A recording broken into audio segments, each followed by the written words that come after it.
بسم الله الرحمن الرحيم وكان عاقبتهما أنهما في النار خالدين فيها وذلك جزاء الظالمين يا أيها الذين آمنوا اتقوا الله ولتنظر نفس ما قدمت لغد واتقوا الله إن الله خبير بما تعملون ولا تكونوا كالذين نسوا الله فأنساهم أنفسهم أولئك هم الفاسقون لا يستوي أصحاب النار وأصحاب الجنة أصحاب الجنة هم الفائزون لو أنزلنا هذا القرآن على جبل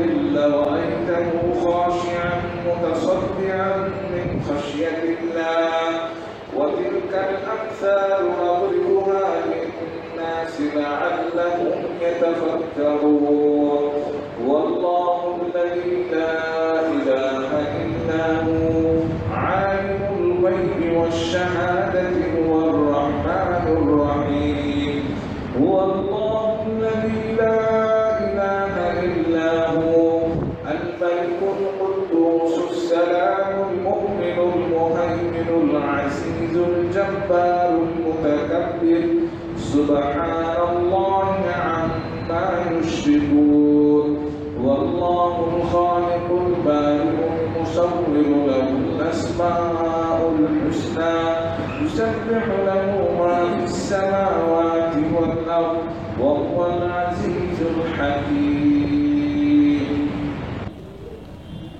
আপনাদের মাঝে এখন বক্তব্য রাখবেন জনাব মতিউর রহমান মাদানী সাহেব।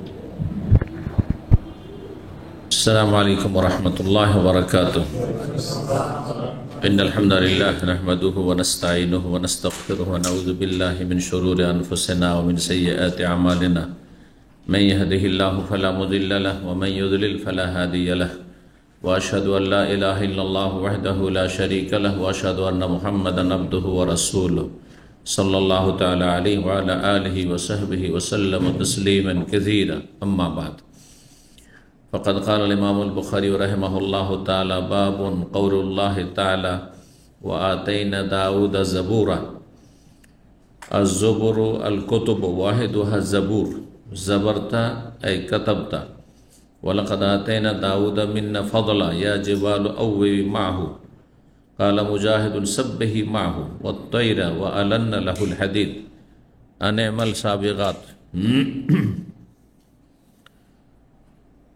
সম্মানিত ভাতৃমণ্ডলী, আল্লাহ রাব্বুল আলামিনের প্রশংসা এবং প্রিয় নবী সাল্লাল্লাহু আলাইহি সাল্লামের উপর সালাতু সালামের পর আজ সোমবার 29শে সফর 1446 হিজরি মোতাবেক 2রা সেপ্টেম্বর 2024 আমাদের ধারাবাহিক আলোচনা সহিহুল বুখারীর নবী রাসূলগণ সম্পর্কীয় হাদিস পর্ব নম্বর 15। ইমাম বুখারী রাহিমাহুল্লাহ এই পর্বের অধ্যায় নম্বর 37, বিষয়বস্তু দাউদ আলাইহিস সালাম সম্পর্কে। আজকে দাউদ আলাইহিস সালাম সম্পর্কে আয়াত এবং হাদিস আসবে। বলছেন বাবুন মানে হাজা বাবুন, এটি হচ্ছে এমন একটি অধ্যায় যাতে রয়েছে মহান আল্লাহর বাণী তাফসীর কাউলুল্লাহ তাআলা অথবা বাবু কাউলিল্লাহ তাআলা, মহান আল্লাহর বাণীর তাফসীর সম্পর্কে। কি বলছেন আল্লাহ তাআলা? ওয়া আতাইনা দাউদা জাবুরা, আমি দাউদ আলাইহিস সালামকে জাবুর নামক পুস্তক বা গ্রন্থ দিয়েছিলাম। সূরা নিসা আয়াত নম্বর 163।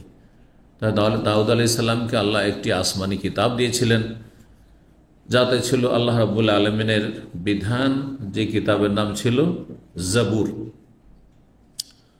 বলছেন জাবুর এক বচন আর জবর হচ্ছে বহু বচন। জবর, জি, কোরআনে কারিমে জবর শব্দটি অন্য আয়াতে রয়েছে। তো জবর মানে হচ্ছে কুতুব, তাহলে জাবুর মানে কিতাব। জাবুর মানে হচ্ছে কিতাব। কিতাব কাকে বলা হয়?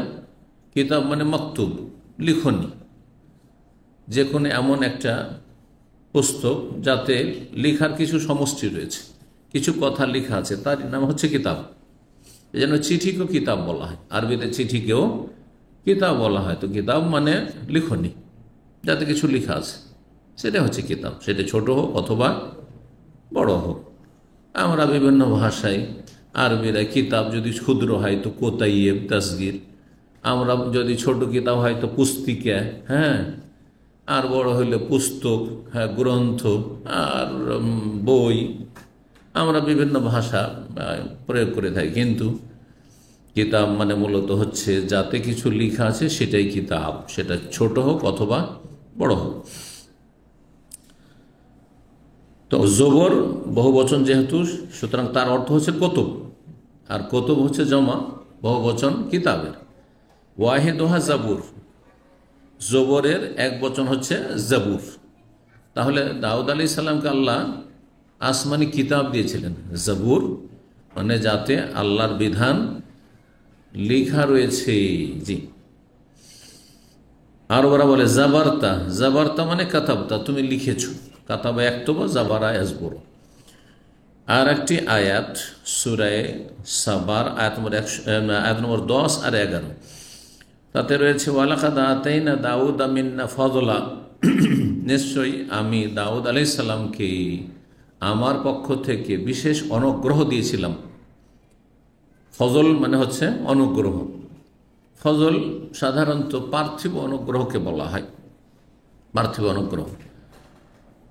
রহমত দুনিয়া আখেরা দুটো কি সামিল, কিন্তু ফজল সাধারণত আল্লাহর ফজলে, আল্লাহর ফজলে ভালো আছে, দুনিয়া ভালো আছে, হ্যাঁ, মূলত।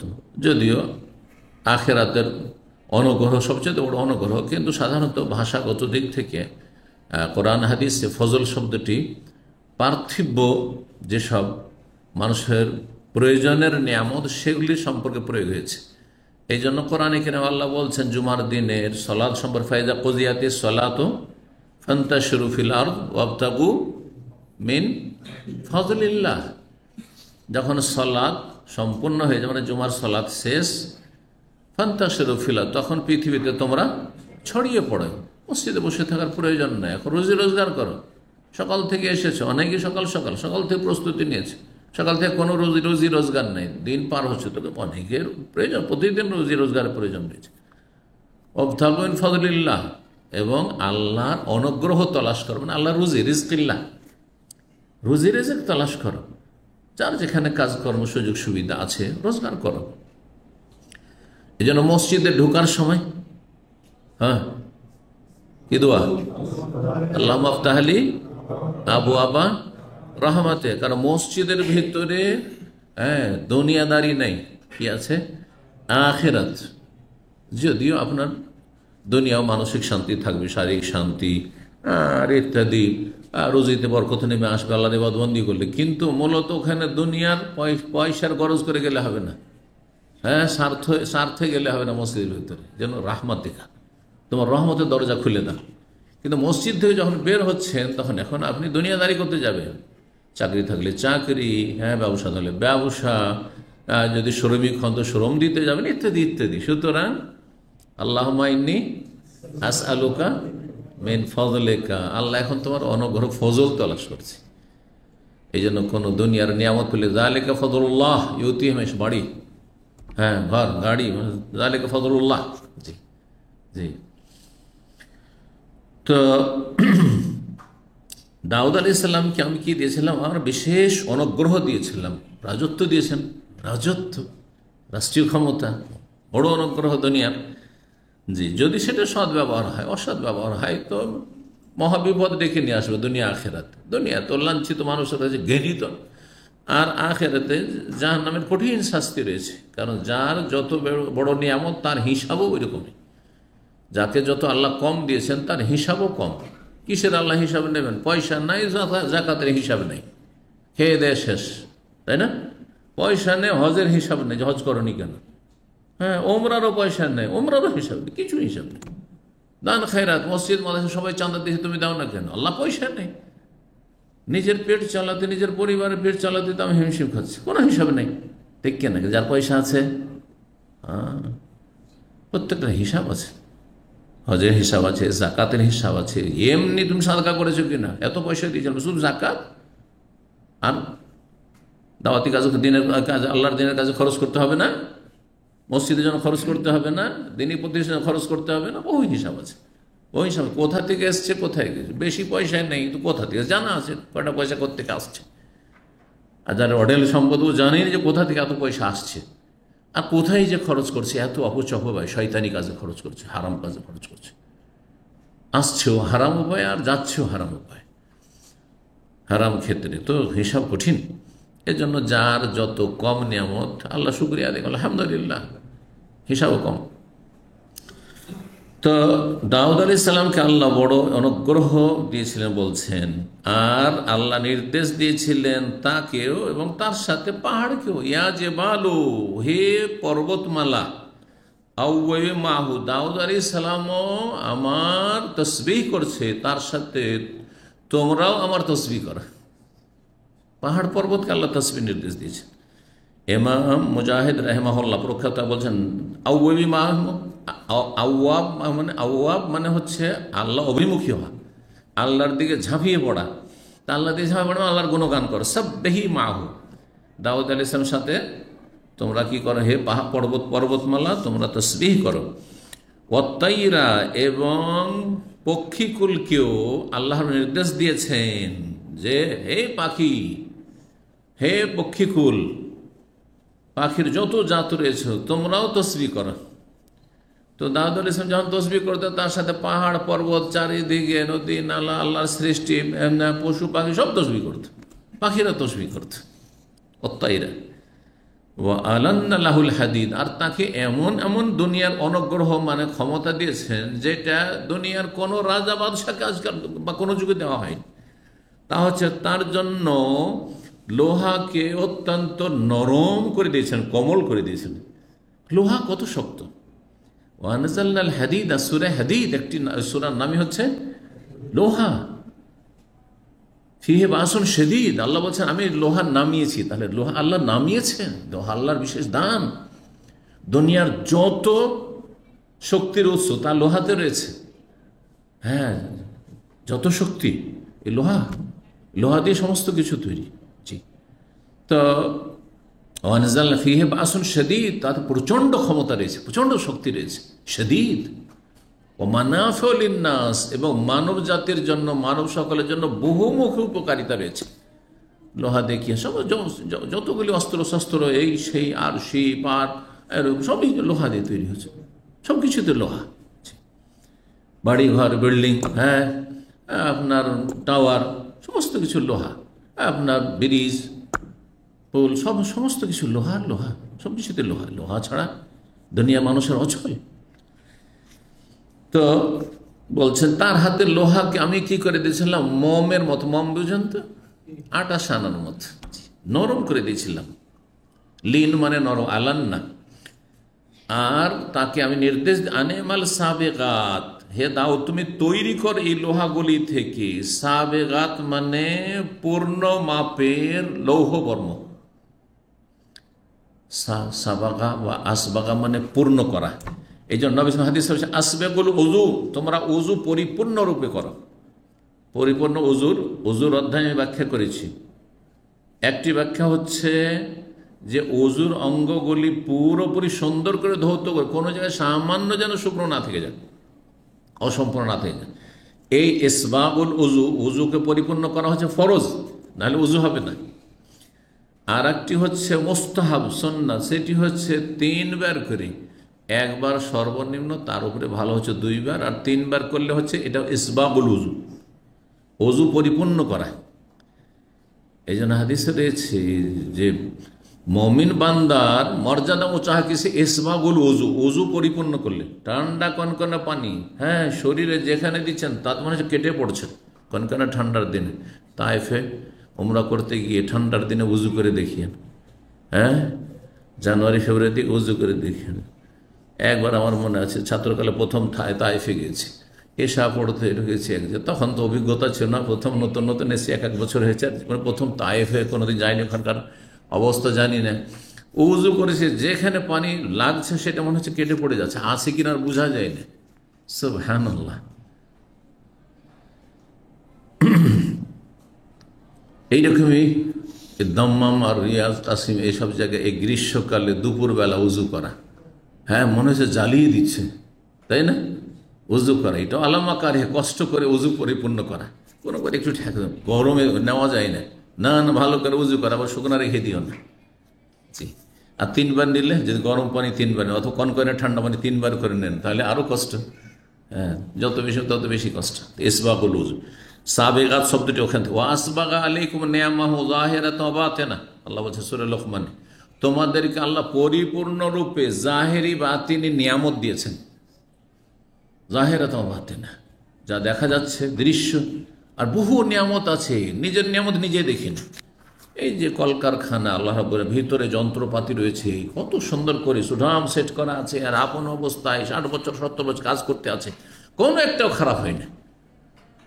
যদি মেশিনারি অন্যান্য মেশিনের মতো খারাপ হইতো তাহলে চিকিৎসা করতে করতে প্রতিদিন হাসপাতালে লাইন লাগাইতে হইতো। আজকে এটা খারাপ, আজকে চোখ খারাপ, তো আজকে কান খারাপ, তো নাক খারাপ, আজকে হাত খারাপ, তো আজকে হার্ট খারাপ, তো আজকে কিডনি খারাপ, আজকে ওই লিভার খারাপ। হ্যাঁ আল্লাহ শুকরিয়া দেখুন, ওয়াসবাগা আলাইকুম নিয়ামাহু, আল্লাহ তার নিয়ামতকে আল্লাহ পূর্ণ মাত্রায় দিয়েছেন। জাহেরাতান, জাহিরি যেগুলো দেখতে পাচ্ছ বা অনুভব করছো, অবাতেন আর গোপনীয় লুকায়িত নিয়ামত, জানোই না যে কত কত নিয়ামত আল্লাহ দিয়ে রেখেছেন। আল্লাহ যেন শুকরিয়া আদায় করা তৌফিক দান করেন।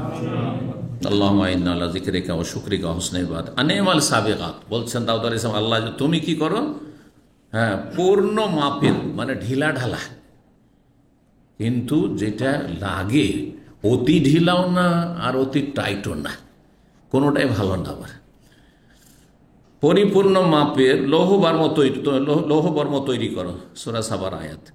সাবেগাত কি বলছেন? আর দরু মানে বর্ম, দের অনের বহুবচন হচ্ছে দরু। বর্ম কাকে বলে? হ্যাঁ যোদ্ধারা শরীরকে সুরক্ষিত করার জন্য লোহার যে শরীরের জামা, সহজ ভাষায় জামা, বর্ম তৈরি করে এটা। ওয়াকাদ্দের ফিসার দে, ওয়াকাদ্দের ফিসার দে, এটা কি এর মানে কি বলছেন? আল মাসামির ওয়াল হালাক, মাসামির মিসমার বহুবচন মানে পেরেক, পেরেক বোঝেন তো, কাঁটা পেরেক, আর কড়া সমূহ, কড়া হালাকা, জি কড়া। তো বলছেন হালকাতুনের বহুবচন হচ্ছে হেলাক, আর মিসমারের বহুবচন মাসামির। তো পেরেক এবং কড়াগুলি কি করো? ওয়াকাদ্দের, সেগুলি তুমি সঠিক মাপের করো, যতটা মাপ লাগে। কাঁটা যেখানে যতটা ঢুকবে ততটা পরিমাণ কাঁটা ঢুকাইতে হবে, ঠিক না? বা কাঁটা পুঁততে হবে।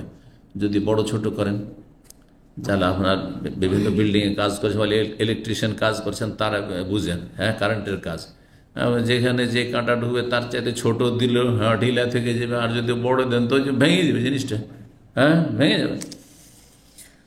তো ওই কথাই বলছেন যে ওয়াকাদ্দের মানে সুপরিমিত করো, জি সঠিক মাপের লক্ষ্য রাখিও, খুব সহজ মাস, সঠিক মাপের কি করিও? লক্ষ্য রাখিও। ফিসারদে মানে পেরেক এবং কড়াগুলির ক্ষেত্রে কি করতে হয় তাহলে? বলছে ওয়ালা তোরে করে তফসির করছে ওয়ালা তোরে কাল মিসমারা ফায়াস ইয়াসলাস।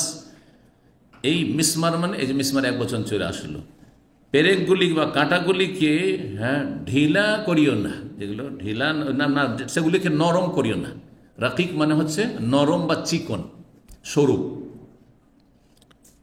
আঞ্চলিক ভাষাতে আপনারা চিকন, হ্যাঁ কিন্তু সেটা কি সরু আসলে, হ্যাঁ সুন্দর ভাষা। ওয়ালা তোরে কাল মিসমারা, সেই পেরেকগুলিকে তুমি কি করিও না? নরম বা সরু করিও না, একবারে চিকন করিও না। তাহলে কি হবে? ফায়াসলাস, না হলে সেটা কি হয়ে যাবে? ভেঙে যাবে বা ঢিলা হয়ে যাবে। এটা সালাস মানে হচ্ছে ঢিলা হয়ে যাবে, ঢিলা হয়ে যাবে। ওয়ালা তুআজ্জিম, আর যদি পেরেকগুলি কাঁটাগুলিকে বড় করো তাহলে ফায়ান ফাসেম ভেঙে যাবে। লান ফেসাম আলাহাজ, হ্যাঁ ওরুয়া সম্পর্কে আল্লাহ করে বলছে আল্লাহ ওয়ালিউল্লাযিনা আমানু ইউখরিজুনা যুলমাতুন লান ফেসাম আলাহাজ, ওরওয়াতিল উসকা লান ফেসাম আলাহা, মজবুত হাতল যেটা ভাঙার নয়, ভাঙার নয়। তো ইনফেসাম মানে ভেঙে যাওয়া। সূরা বাকারার 250 নম্বর আয়াতে রয়েছে দোয়াতে রব্বানা আফরিগ আলাইনা সবরা, আফরাগা মানে কি? আফরেগ মানে ঢেলে দেওয়া। হ্যাঁ, আফরেগ মানে পানি বালতিতে ঢালছেন, এটাকে হ্যাঁ আফরেগ, যে পানি নিয়ে ঢালছেন এটার নাম হচ্ছে আফরেগ। আফরাগা ইউফরেগ। তাহলে আফরেগ আলাইনা সবরা, আমাদের ওপর আল্লাহ ধৈর্যকে ঢেলে দাও, মানে ধৈর্য নাজিল করো, ধৈর্য অবতরণ, আনজিল। তালুত আর জালুতের ঘটনা জানা আছে, সূরা বাকারাতে রয়েছে, সেই প্রসঙ্গে রয়েছে। সেখানকার এই দুয়ার অংশটা রব্বানা আফরিগ আলাইহিম সাবরা ওয়া সাব্বিত আকদামানা ওয়ানসুরনা আল কওমিল কাফিরিন, আর ওয়াজাদাহু বাসতাতান ফিল ইলমি ওয়াল জিসমি। তালুত শারীরিক দিক থেকে খুব সুঠাম এবং শক্তিশালী ছিল, যেমন উঁচা তেমন শরীরওয়ালা। যদি যারা প্রশাসনে থাকে তাদের বডিও এরকম না থাকে, বা যারা এক যুগে শাসন ক্ষমতায় যারা থাকতো তারাই প্রশাসন, তাদের কাছে অ্যাডমিনিস্ট্রেশন কিছু। হ্যাঁ, এখন নয় ভাগ করা হয়েছে, মানে এখনও সেনাবাহিনীতে একটা হাইট আছে, একটা ওয়েট আছে, সব ঠিকঠাক রেখে। হ্যাঁ, পেটেও চলবে না, একবারে হ্যাংলা পাতলাও চলবে না, ঠিক না? না হইলে প্রভাব পড়বে না। পুলিশ অফিসার, এসপি সাহেব, ডিসি সাহেব আসছে, আর হ্যাঁ 2 হাত আড়াই তার মানুষ, তোমাকে ভয় পাবে না। তো তালুত যে রাজা, আল্লাহ তাকে নির্ধারণ করলেন, সবার প্রশ্ন যে রাজা হবে ধনকু, পয়সাওয়ালা। হ্যাঁ, তো এর পয়সা নেয়, ওই রকম কিছু নাই, একে কেন আল্লাহ রাজা করে দিলেন আমাদের উপর? আমাদের অনেক পয়সাওয়ালা রয়েছে, অনেক প্রভাবশালী লোকের রয়েছে। তো আল্লাহ বলছেন যে কেন করলাম জানো? ওয়াজাদাহু বাসতাতান ফিল ইলমি ওয়াল জিসমি। আল্লাহ তাকে প্রশস্ততা দিয়েছিলেন, প্রাচুর্য দিয়েছিলেন। কিসের? ইলমের প্রাচুর্য, আর জ্ঞানের ভিত্তিতে মানুষ দেশ পরিচালনা করতে পারে, সারা বিশ্বকে পরিচালনা করতে পারে, জ্ঞান 1 নম্বরে। আর 2 নম্বর হচ্ছে শক্তি, সাহস, শক্তি। জিসম, আর দেহ দিয়েছে এরকম সুঠাম দেহ। এই দুটোর কারণে তোমাদের ওপর তাকে কি করা হয়েছে? মনোনীত করা হয়েছে। আল্লাহ বলছে আমালু সালেহান, সূরা সাবার 11-তে রয়েছে। দাউদ আলাইহিস সালামকে আল্লাহ বললেন যে তুমি কি কর, কুলু মিনাত তাইয়্যিবাত ওয়া আমালু সালেহান, কুলু মিনাত তাইয়্যিবাত ওয়া আমালু সালেহান, পাক পবিত্র খাও, ভক্ষণ করো এবং নেক আমল করতে থাকো। ইন্নী বিমা তা'মালুনা বাসীর, তোমরা যা কিছু করো আমি দেখছি। 3417 নম্বর হাদিস দেখেন, আবু হুরায়রা রাদিয়াল্লাহু তাআলা আনহু থেকে বর্ণিত, নবী সাল্লাল্লাহু আলাইহি ওয়াসাল্লাম থেকে তিনি বর্ণনা করে বলেন, খুফিফা আলা দাউদ আলাইহিস সালাম আল কোরআন। দাউদ আলাইহিস সালামের উপর জবর পাঠকে সহজ করা হয়েছিল। এখানে কোরআন মানে যদি কোরআন করেন, এই জন্য এলেম লাগবে। তো দাউদ আলাইহিস সালামের যুগে কোরআন কোথায় হল? কোরআন নাযিল হল নবী সাল্লাল্লাহু আলাইহি ওয়াসাল্লামের 1400 বছর আগে। দাউদ আলাইহিস সালাম হচ্ছে বনী ইসরাঈলের নবী, ঈসা আলাইহিস সালামের আগের নবী। তো দাউদ আলাইহিস সালামের জন্য কোরআন তেলাওয়াতকে অনেক হালকা, সহজ করে দেওয়া হয়েছিল। কোরআন তেলাওয়াত, তাহলে কোরআন মানে কেরাত। এখানে কারা একরাও কেরাতানো মাসদার হয়, আর কারা একরাও কোরআনানো মাসদার হয়। বোঝা গেছে না? জি। তো এখানে কোরআন মানে পাঠ করা। কি পাঠ করা? আল্লাহর কিতাব জবুর পাঠ করা। জবুর পাঠ করা, তার জন্য কি করা হয়েছিল? সহজ করে দেওয়া ছিল, হালকা করে দেওয়া ছিল। এত মানে দ্রুত তেলাওয়াত করতে পারতেন, এবং তার তেলাওয়াতে এত বারাকা ছিল। ফাকানা ইয়ামুর বিদাওয়াবিহি ফাতুসরাজ, কতক্ষণ লাগতো তার জবর খতম করতে? বলছেন তিনি নির্দেশ দিতেন তার বাহনকে প্রস্তুত করার। দাব্বাতুনের বহু বচন হচ্ছে দাওয়াব, মানে বাহন, তার জন্তু, মানে কোন জন্তু? যেই জন্তুর পিঠে চাপতেন, ঘোড়া। যে ঘোড়ার পিঠে লাগানো হবে কি আপনার, যেটা বলা হচ্ছে আপনার গদি লাগানো হবে। তো তিনি তার বাহন সম্পর্কে নির্দেশ দিতেন খাদেমদেরকে। ফাতুসরাজ, সেটার ওপর গদি কি করা হইতো? গদি লাগানো হইতো, গদি প্রস্তুত করা হইতো। যেহেতু সবসময় তার ঘোড়ার পিঠে গদি থাকে না, যখন চাপবেন তখন সেটা করা হইতো। ফায়াকরাউল কোরআন, তারপরে তিনি পাঠ করা শুরু করতেন। আল কোরআন মানে জবুর পাঠ করা শুরু করতেন। কাবলা আন তুসরাজা দাওয়াবহু, যখন নির্দেশ দিলেন তারপরে তিনি জবুর পড়া শুরু করলেন। নির্দেশ দিলে আমি সফরে যাব, বাইরে যাব, ঘুরতে যাব, সুতরাং কাজে যাব, তোমরা আমার বাহনকে প্রস্তুত করা। জি, তার পিঠের উপর গদিটা লাগিয়ে, জি গদি বাঁধার আর কি। তো তিনি তিলাওয়াত শুরু করতেন জবুরের কাবলান তুসরাজা দাওয়া, বহু তার বাহনের পিঠে গদি বাঁধার আগে, গদি বাঁধার সাথে সাথে যখন নির্দেশ দিলেন তখন তিনি শুরু করলেন। আর তার গদি বাঁধা শেষ হইতে হইতে তার জবুর পড়া শেষ হয়ে যেত। গদি বাঁধা শেষ, এখন কিসের পিঠে উঠতে হবে, ঘোড়ার পিঠে চাপতে হবে, জবুর পড়া শেষ। যখনই কথা বেরোতেন এক খতম করে নিলেন। এত বরকত দেওয়া হয়েছিল তার তেলাওয়াত। যার হাতে লোহাকে নরম করা হয়েছে, এইভাবে ধরতেন, লোহা একবারে যেমন আমাদের হাতে আপনার মম হইতে পারে, জি, কাদামাটি হইতে পারে, জি, যা ইচ্ছা তাই করবেন, হ্যাঁ, যেভাবে গড়বেন সেভাবে তৈরি, কাদা দিয়া বলি। ওয়ালাইয়া কলম ইল্লামিন আমালিয়া দেহি, এবং দাউদ আলাইহিস সালাম নিজের হাতের পরিশ্রম দ্বারা উপার্জিত রিজিক ছাড়া অন্য কিছু তিনি খেতেন না। নিজের হাতের শ্রম দ্বারা যা উপার্জন করতেন তাই তিনি ভক্ষণ করতেন, অন্য কোনো কিছু খেতেন না। তাহলে তার পেশা ছিল কি? হাতের কাজ করা। হাতের কাজ করে তিনি খেতেন।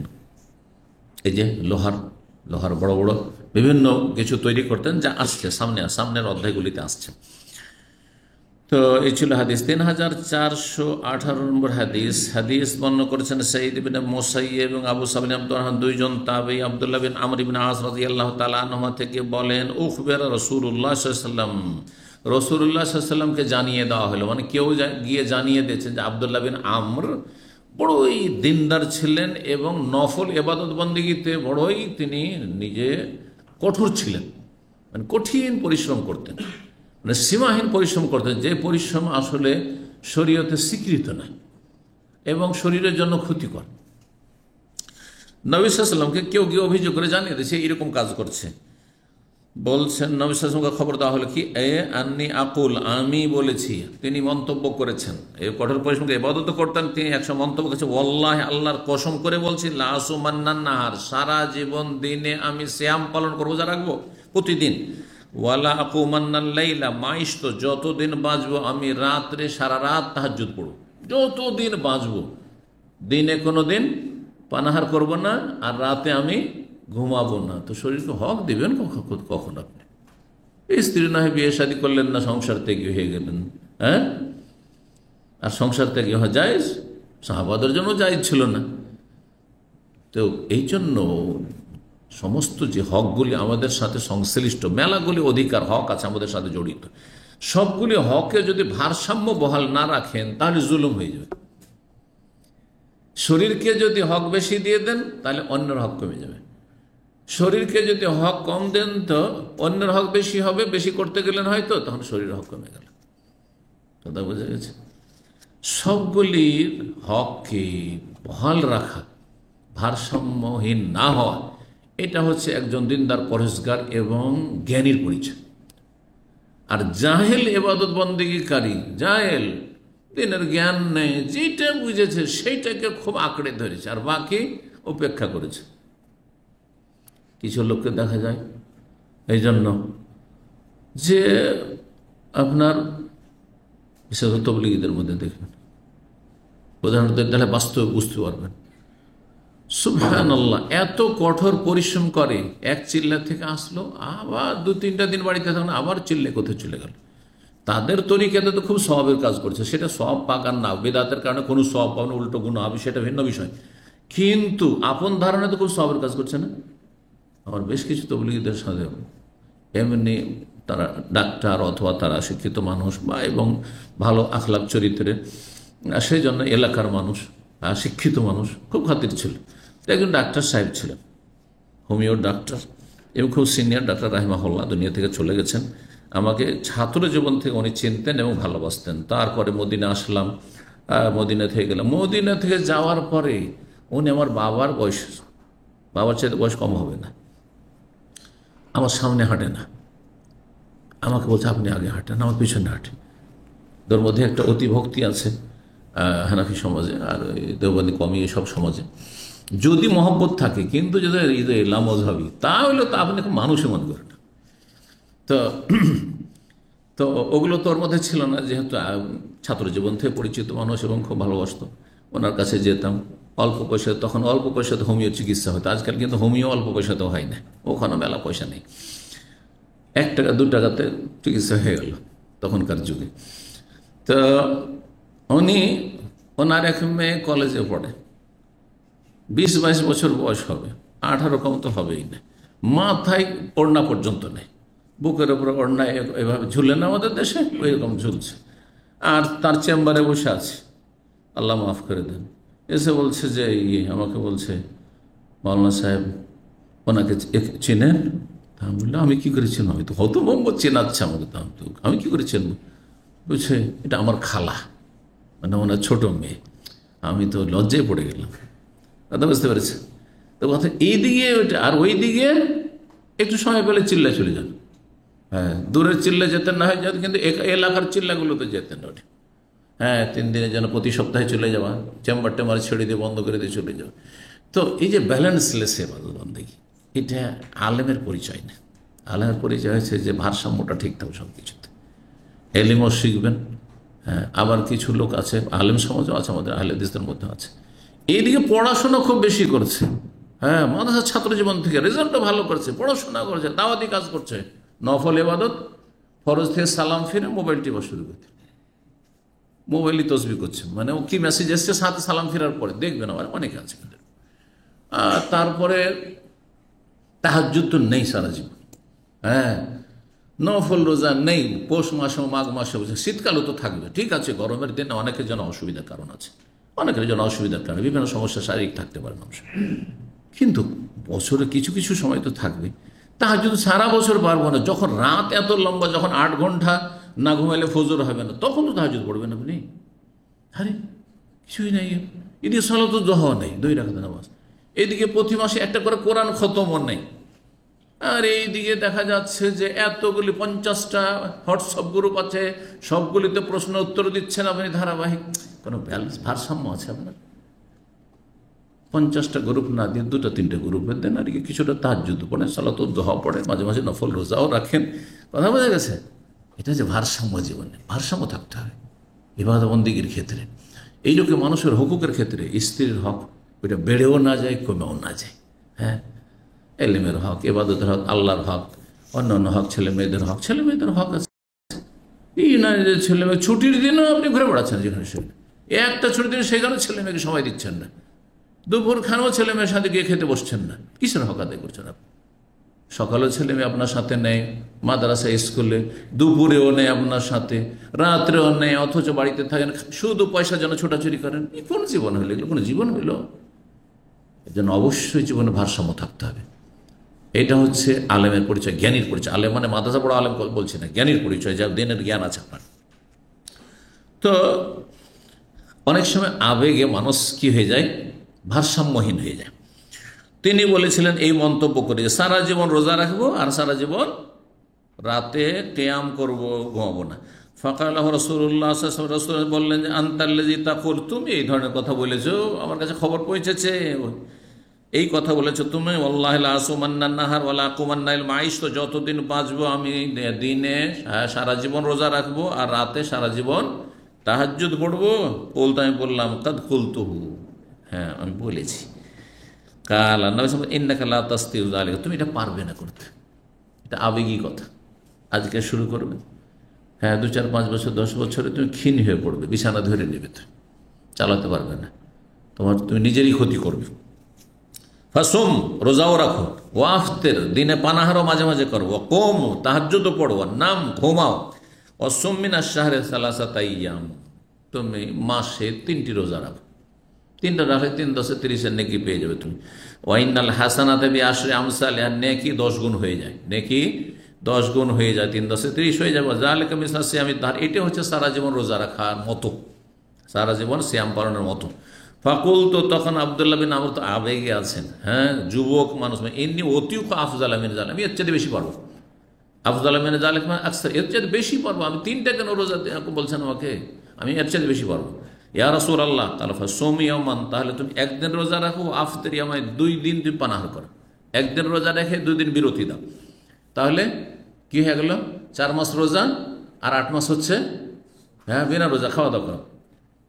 কালা কুলতু ইন্নী উতিউকা আফদাল, এর চাইতে বেশি পারবো ইয়া রাসূলুল্লাহ। কালা ফাসুম ইয়াওমান ওয়া আফতির ইয়াওমান, তাহলে একদিন সিয়াম পালন করো, রোজা রাখো, আর একদিন পানাহার করো। 6 মাস রোজা বছরে, আর 6 মাস খাওয়া দাওয়া। ওয়াজালিকা সিয়ামাত, এইটা হচ্ছে দাউদ আলাইহিস সালামের সিয়াম। ওয়া হুয়া আ'দালু, এটা হচ্ছে রোজার ক্ষেত্রে মধ্যম পন্থা, মানে সর্বোচ্চ মধ্যম পন্থা, এর বেশি চলবে না। এটা হচ্ছে বর্ডার, এর বেশি করিও না। কুল, তো আমি বললাম ইন্নী উতিউকা আফদাল মিনহু, এর চাইতে বেশি পারবো ইয়া রাসূলুল্লাহ। কালা লা আফদাল মিন যালিক, এর চাইতে উত্তম কিছু নেই, এর চাইতে উৎকৃষ্ট কিছু, স্পষ্ট লা আফদাল মিন যালিক, এর চাইতে উৎকৃষ্ট কিছু নেই। 6 মাস রোজা রাখবেন এক বছরের ভিতরে, অর্ধেকটাই রোজা, এর চাইতে বেশি কিছু নেই। 3419 নম্বর হাদিস, আব্দুল্লাহ বিন আমর বিন আস ওই নিজেই বর্ণনা করেছেন, বলছেন কাল আলী নবী নবীন আমাকে বললেন, আলম ও নাব্বা, আমাকে কি জানানো হয়নি মনে করছো? সব খবর আছে আমাকে। আন্নাকা তাকুমুল্লাহ তাসুমুন্নাহ, তুমি সারা রাত কিয়াম করছো, মানে তাহাজ্জুদ পড়ছো, আর তুমি সারা জীবন প্রতিদিন রোজা রাখছো। ফাকুলতুর নাম, হ্যাঁ ইয়া রাসূলুল্লাহ আমি করছি। ফাকালা ফাইন্নাকা ইযা ফাআলতা যালিকা, এমনটা যদি করো, হাজামাতিল আইনু, তাহলে চোখ তোমার বসে যাবে। শাব্দিক অর্থ চোখ হচ্ছে কি হবে, বসে যাবে, মানে দৃষ্টি শক্তি তোমার দুর্বল হয়ে যাবে, চোখ বসে যাও। চোখ বসে যাওয়া কথাটি আমরা ব্যবহার করি, হ্যাঁ, মানুষ যখন ক্ষীণ হয়ে যায় তখন কি করে, চোখগুলো বসে যায়। ও নাফাহাতে নাফস, আর শরীর স্বাস্থ্য কি হয়ে যাবে, ক্ষীণ দুর্বল হয়ে যাবে। নাফাহাত মানে দাওফাত, দুর্বল হয়ে যাবে। সুতরাং কি করো, সুমিন কুল্লি শাহরিন সালাত, প্রত্যেক মাসে 3টি রোজা রাখো। ফাযালিকা সাওমুদ-দাহর, এটাতে সারা জীবন সিয়ামের নেকি তুমি পেয়ে যাবে। আও কাসাউমিদ-দাহর, সারা জীবন রোজার মতো হয়ে যাবে। কুল, তাই বল ইন্নী আজেদুনি ইয়ানি কুওয়াতান, আমি আমার মধ্যে আরো বেশি শক্তি অনুভব করছি। আমার এই 3টি রোজা না, আমি অনেক পারবো, আমি খুব শক্তিশালী, যৌবনে যা হয় মানুষের। তখন বললেন কাল ফাসুম সাওমা দাউদ আলাইহিস সালাম, তাহলে দাউদ আলাইহিস সালামের রোজা রাখো। কানা ইয়াসুমু ইয়াওমান ইফতার ইয়াওমান, একদিন তিনি রোজা রাখতেন, একদিন দিনে পানাহার করতেন। ওয়ালা ইয়াফিরু ইযা লাকা, আর জিহাদের ময়দানে কাফেরদের মুখোমুখি হইলে তিনি কখনো পালায়ন করে পিছপা হইতেন না। এটা গুরুত্বপূর্ণ বিষয়। জিহাদের আকাঙ্ক্ষা করবেন না, কিন্তু ময়দানে মুখোমুখি হয়ে গেলে কখনো কাফেরকে পিঠ দেখানো যায় না, কবিরা গুনাহ এটি, তাওয়াল্লিয়াম ওয়াজ্জাফ। 38 নম্বর অধ্যায় বলছে, বাবুনি অধ্যায় হচ্ছে আহাব্বুস সালাতি ইলাল্লাহ, সালাতে দাউদ, সবচেয়ে প্রিয় সালাত আল্লাহর কাছে হচ্ছে দাউদ আলাইহিস সালামের সালাত, মানে তাহাজ্জুদ সালাত। ওয়াহাব্বুস সিয়াম ইলাল্লাহ সিয়াম দাউদ, আর সবচেয়ে প্রিয় সিয়াম রোজা হচ্ছে আল্লাহর কাছে দাউদ আলাইহিস সালামের সিয়াম। কিভাবে তিনি কি করতেন, কানা ইয়ানামু নিসফাল লাইল, প্রথম অর্ধেক রাত ঘুমিয়ে নিতেন। তাহলে মাগরিব আজকাল 6টায় হচ্ছে, আর ফজর হচ্ছে 4টায়, কয় ঘন্টা, 10 ঘন্টা। 10 ঘন্টাকে অর্ধেক করলে কত হয়, 5, 6, 5, 11, রাত 11টা পর্যন্ত ঘুমিয়ে নিতেন। কি করতেন, রাত 11 পর্যন্ত ঘুমিয়ে নিতেন। মানুষ তো আর মাগরিবের সাথে ঘুমায় না, তারপরও যদি এখানে 1.5 ঘন্টার মধ্যে এসা হয়ে যাচ্ছে, আর কাজকর্ম নেই, তাহলে 2 ঘন্টা পরে তো মানুষ 8:30টায় ঘুমাতে পারে। কাজ কাম না থাকলে 8টার আগে নামাজ শেষ হয়ে যাচ্ছে, 8:30, 9টায় ঘুমিয়ে যেতে পারেন, আরামসে 9টায় ঘুমিয়ে যেতে পারেন। 11টায় কি করতেন, উঠে যেতেন। কান ইয়ানামু নিসফা, অর্ধেক রাত ঘুমাতেন। ওয়া ইয়াকুমু সুলুসাহু, আর তারপরে 3 ভাগের 1 ভাগ, 1/3 তিনি তাহাজ্জুদ পড়তেন। ওয়া ইয়ানামু সুদুসাহু, আর ফজর আগেখানে 1/6 তিনি আবার ঘুমাতেন। শুরুতে ঘুম, শেষে ঘুম, মাঝখানে তাহাজ্জুদ। এটা সবচেয়ে উত্তম তরিকা তাহাজ্জুদের। আর তাহাজ্জুদ শেষ রাতে উত্তম, ফজর পর্যন্ত কেউ যদি পড়তে থাকে সেটাও দ্বিতীয় উত্তম। আর এশা পরে যে কোনো, এশা পড়তে ফজর পর্যন্ত যে কোনো সময় পড়ে নেন, প্রথম রাতও পড়ে নেন, সেটাও জায়েজ, সেটাও জায়েজ। তাহাজ্জুদের একটা সাধারণ সময় হচ্ছে এশার সালাতে পড়তে শুরু করে ফজর আজান পর্যন্ত। তার মধ্যে উত্তম হচ্ছে অর্ধেক রাত ঘুমিয়ে নিয়ে 3 ভাগের 1 ভাগ রাত কি করা, হ্যাঁ, তাহাজ্জুদ পড়া। তারপরে 1/6 বাকি থাকছে, ওই অর্ধেক, বাকি অর্ধেকে 1/6, কারণ ভগ্নাংশ যারা পড়েছেন আপনার 1/3 প্লাস যখন করবেন আপনি 1/6, তখন অর্ধেক হয়ে যাবে। বুঝতে পেরেছেন? তাহলে আপনার রাত 11টাতে তাহাজ্জুদ শুরু করলেন, 3 ভাগের 1 ভাগ তাহাজ্জুদ বা 10 ঘন্টায়, তাহলে কত হবে, হ্যাঁ, 3 তিরিকের 9, মোটামুটি 3 ঘন্টা, 3 হয় মোটামুটি কি 3 ঘন্টা 20 মিনিট, 3 ঘন্টা 20 মিনিট। তো 11টাতে 3 ঘন্টা 20 মিনিট হলে 12, 1, 2, 2টা 20 পর্যন্ত, হ্যাঁ 2:20 পর্যন্ত। তারপরে ষষ্ঠাংশ 6 ভাগের 1 ভাগ করেন 10 ঘন্টাকে, তাহলে কত হবে? হ্যাঁ 1.5 ঘন্টার একটু বেশি হবে। হ্যাঁ 1.5 ঘন্টাতে আর 10 মিনিট, 1 ঘন্টা 40 মিনিট। হ্যাঁ 1 ঘন্টা 40 মিনিট, তাহলে 16, ঠিক না? 3 ভাগের 1 ভাগ যখন 16 হইল, 3 ঘন্টা কয় মিনিট বললাম? 20 মিনিট। তাহলে 3 ঘন্টা 20 মিনিটের অর্ধেক কত? 1 ঘন্টা 40 মিনিট। 3 ঘন্টা 20 মিনিট হচ্ছে 1.5, হ্যাঁ তাহলে 1 ঘন্টা 40 মিনিট হলে আর 10 মিনিট তো লাগবে না? আরে কারো ব্রেনে ক্যালকুলেটর নেই। আলহামদুলিল্লাহ, আল্লাহ পাক রব্বুল আলামিনের শুকরিয়া আদায় করছি আমি জীবনে ক্যালকুলেটর স্পর্শ করিনি। সেই যুগে ক্যালকুলেটর নামটা শুনেছিলাম, মাদ্রাসা যুগে তো শুনেছি, কিন্তু এখন পর্যন্ত আমার ব্রেন ক্যালকুলেটর করে। আমার ছেলেমেয়েরা অনেকে ম্যাথের ওপর গ্রাজুয়েশন করেছে, হ্যাঁ তারপরে কেমিস্ট্রিতে করেছে, কিন্তু আমি ওদেরকে বলি যে এটা হিসাব বলো তো দেখি, যে এত টাকার ধর এই মাল সামানটা, এতে তোমার কত টাকা বলছে, করি ক্যালকুলেটর খুলি। আমি বলি আমি ক্যালকুলেটর না, এই ভাগটা আমার একটা ছেলে 4 নম্বর ছেলে আব্দুল মজিদ পেয়েছে, ওকে যদি বলি সাথে সাথে এখানে ক্যালকুলেটর, এখন আলহামদুলিল্লাহ সাথে সাথে ক্যালকুলেটর। জি, তো এইরকম ক্যালকুলেটর হইতে হবে। প্রত্যেকের ব্রেনে ক্যালকুলেটর আছে, কিন্তু যখন এই ক্যালকুলেটর নির্ভরশীল হয়ে যাবেন আপনি মোবাইলের অথবা এই ক্যালকুলেটর, তখন আর ব্রেন কাজ করবে না। ঠিক আছে, আল্লাহ তৌফিক দান করে দিন দুনিয়ার ভালো কাজের। তো বলছিলাম হিসাবটা বুঝলেন এবার? তাহলে ফজরের আগেখানে ঘন্টাখানে কি করবেন? শুয়ে নেবেন কমপক্ষে 1.5 ঘন্টা বা 1 ঘন্টা কিছুটা, তাহলে কি হবে? শরীরটা বিশ্রাম পেয়ে যাবে।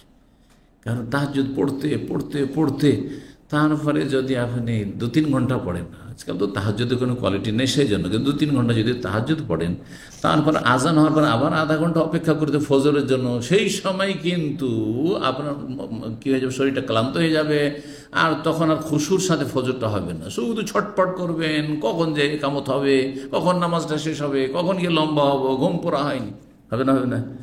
কিন্তু যখন এইদিকে ঘুমিয়ে নিয়েছেন, ওইদিকে ঘুমিয়ে নিয়েছেন, হ্যাঁ সক্রিয় হয়ে তাহাজ্জুদ শুরু করেছেন, কারণ অর্ধেকটা ঘুমিয়ে নিয়েছেন, 3 ঘন্টার বেশি ঘুমিয়ে নিয়েছেন। কত ঘন্টা বললাম? 3 ঘন্টা কেন, কয় ঘন্টা হচ্ছে? হ্যাঁ অর্ধেক রাত, মানে কয় ঘন্টা? মোটামুটি যদি এসা পরও ঘুমান তবুও 2-3 ঘন্টা।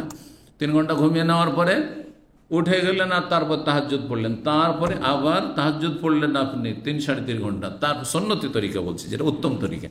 তারপরে 1 ঘন্টাও যদি ঘুমিয়ে নেন, শরীরটা ফ্রি হয়ে গেছে, ফজর পড়ার জন্য শরীর অ্যাক্টিভ হয়ে গেছে, আর কোনো রকমের ক্লান্তি নেই। দাউদ আলাইহিস সালামের হিসাব বললাম আপনাদেরকে। ওয়াসুম ইয়াওমান, একদিন তিনি রোজা রাখতেন, ওয়াইফতারি, একদিন তিনি দিনে পানাহার করতেন। তাহলে দিনেও পানাহার করা উচিত। দিনটা আল্লাহ খাওয়া দাওয়ার জন্য আর রোজগারের জন্য পয়দা করেছেন, আর রাতকে আল্লাহ লেবাস করেছেন, লেবাস দিয়ে মানুষ ঢাকে, সুতরাং শরীরটাকে ঢেকে আপনি কি করেন? ঘুমান। হ্যাঁ অন্ধকার আপনাকে ঢেকে এনেছে, আপনি ঘুমিয়ে পড়েন। রাতের ঘুমের বিকল্প নেই, রাতের 2 ঘন্টা ঘুম দিনের 6 ঘন্টা ঘুমের চাইতে ভালো। আলী রাদিয়াল্লাহু তাআলা বলছেন, ওয়া হুয়া কাউল আয়েশা, আয়েশা রাদিয়াল্লাহু তাআলা আনহার বাণীর মর্ম কথাই হচ্ছে এটি। তিনি কি বলেছেন? মা আলফাহুস সাহরু ইনদি ইল্লা নাইমান, ভোর রাত্র নবী সাল্লাল্লাহু আলাইহি ওয়াসাল্লামকে সবসময় আমার কাছে ঘুমন্ত অবস্থায় পেয়েছে। মানে নবী সাল্লাল্লাহু আলাইহি ওয়াসাল্লাম সবসময় ফজরের আগেখানে ঘুমিয়ে থাকতেন। সাহার মানে পুরো সাহারির সময় না, একবারে শেষ সময়টাই, মানে ফজরের আজানের আগে তিনি 1 থেকে 1.5 ঘন্টা এই সময়টা কি করতেন? ঘুমাতেন। কারণ দাউদ আলাইহিস সালামের সুন্নতটি হচ্ছে সবচেয়ে উত্তম সুন্নাত, আর নবী সাল্লাল্লাহু আলাইহি ওয়াসাল্লাম উত্তম তাহাজ্জুদ পড়তেন, যেটা এখানে নির্দেশ দিয়েছেন। মনে থাকবে তাহাজ্জুদের উত্তম সময় অর্ধেক ঘুমিয়ে, রাতকে 2 ভাগ করেন, অর্ধেক রাত কি করেন? প্রথম দিকে ঘুম, তারপরে বাকি যে অর্ধেক গোটা রাতকে 3 ভাগ করেন, তারপরে 3 ভাগের 1 ভাগ তাহাজ্জুদ, আর গোটা রাতকে 6 ভাগের 1 ভাগ করেন, তারপরে 6 ভাগের 1 ভাগ শেষ দিকে আবার ঘুম। প্রথম দিকে ঘুম, শেষেও ঘুম, আর মাঝখানে আপনার এই সময়টা সবচেয়ে উত্তম সময়, একেবারে শান্ত। কারণ ফজরের আগে একটু হট্টগোল শুরু হয়েই যায়, অনেকে কাজকর্মে যাচ্ছে ফজরের আগে, হইচই শুরু হয়ে যায়। একবারে যখন পৃথিবী শান্ত হয়ে গেছে, দুনিয়া ঘুমিয়ে আছে, পশু পাখি সব কিছুই ঘুমিয়ে আছে, সেই সময়টা আল্লাহর সাথে নির্জনে কথোপকথন আর মোনাজাত, চুপিসারে গোপন আলাপ, এটা সবচেয়ে উত্তম। আল্লাহ তৌফিক দান করেন। 3420 নম্বর হাদিস বর্ণনা করছেন আমর ইবনে আউস সাকাফি, তিনি শুনেছেন আব্দুল্লাহ বিন আমর থেকে, তিনি বলছেন কাল আলী রাসূলুল্লাহ, রাসূল আমাকে বলেছেন আহাব্বুস সিয়ামি আল্লাহ সিয়ামু দাউদ, আল্লাহর কাছে সবচেয়ে প্রিয় রোজা হচ্ছে দাউদ আলাইহিস সালাম রোজা। কানা ইয়াসুমু ইয়াওমান ইফতারি, একদিন তিনি রোজা রাখতেন, একদিন পানাহার করতেন। আহাব্বুস সালাতি আল্লাহ সালাতু দাউদ, দাউদ আলাইহিস সালামের সালাত হচ্ছে আল্লাহর কাছে সবচেয়ে প্রিয় সালাত, মানে ফরজের চাইতে নাই, নফল তাহাজ্জুদের মধ্যে দাউদ আলাইহিস সালামের তাহাজ্জুদ হচ্ছে সবচাইতে আল্লাহর কাছে প্রিয়, মানে তার তরিকাটি পদ্ধতিটা হচ্ছে প্রিয়। এই নয় যে জোহর আসরের চাইতে বেশি প্রিয় হচ্ছে তাহাজ্জুদ, মোটেই নয়, কখনো নয়। এখানে উদ্দেশ্য হচ্ছে রাতের নামাজের কথা। কানা ইয়ানামু নিসফাল, অর্ধেক রাত তিনি ঘুমাইতেন, ওয়ায়াকুমু সুলুসাহু, আর 3 ভাগের 1 ভাগ তিনি গোটা রাতের কিয়াম করতেন, মানে তাহাজ্জুদ পড়তেন। ওয়ায়ানামু সুদুসাহু, আর ষষ্ঠাংশ, সুদুস সিত্তাতুন থেকে, সিত্তুন মানে 6 আর সুদুস মানে ষষ্ঠাংশ, জি ষষ্ঠাংশ তিনি কি করতেন, আবার ঘুমিয়ে নিতেন। 39 নম্বর অধ্যায় দাউদ আলাইহিস সালাম সম্পর্কে আয়াতের তাফসীর। বাবুন, এই অধ্যায় হচ্ছে বলছেন ওয়াজকুর আবদানা দাউদ, আল্লাহ বলছেন স্মরণ কর আমার বান্দা দাউদ আলাইহিস সালামকে, জাল আইদি, যিনি বড় বলবান ছিলেন। বলবান বুঝেন, বলবান মানে কি, শক্তিশালী, বড়ই শক্তিশালী ছিলেন, তাহলে অত্যন্ত শক্তিশালী ছিলেন তিনি। ইন্নাহু আওয়াব, তিনি আল্লাহ অভিমুখী ছিলেন, তিনি আল্লাহ অভিমুখী ছিলেন। এলা কওলিহি ওয়া আতাইনাহুল হিকমাতা ওয়া ফাসলাল খিতাব, আমি তাকে প্রজ্ঞা দিয়েছিলাম, ওয়া ফাসলাল খিতাব, এবং তাকে বাগ্মিতা দিয়েছিলাম।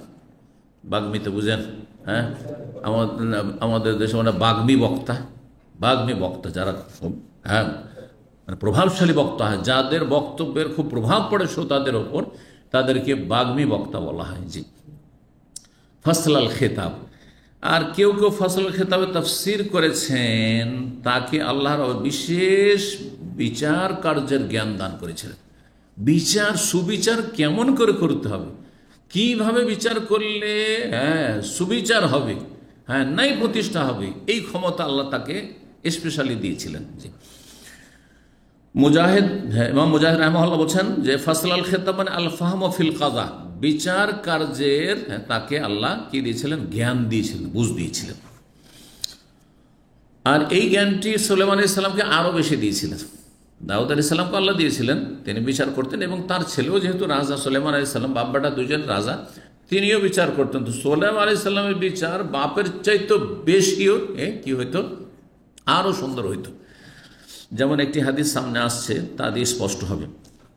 আল্লাহ একটি ঘটনার দিকে ইঙ্গিত করছেন, এখন কোরআন কারীমের সূরায় আপনার এই সূরা সাদের আয়াত নম্বর আগেরটি হয়ে গেল 17 থেকে 20, এখানে 21 থেকে 22 রয়েছে। আল্লাহ হালা তাকা নাবাউল খাসমে, হে নবী তোমার কাছে কি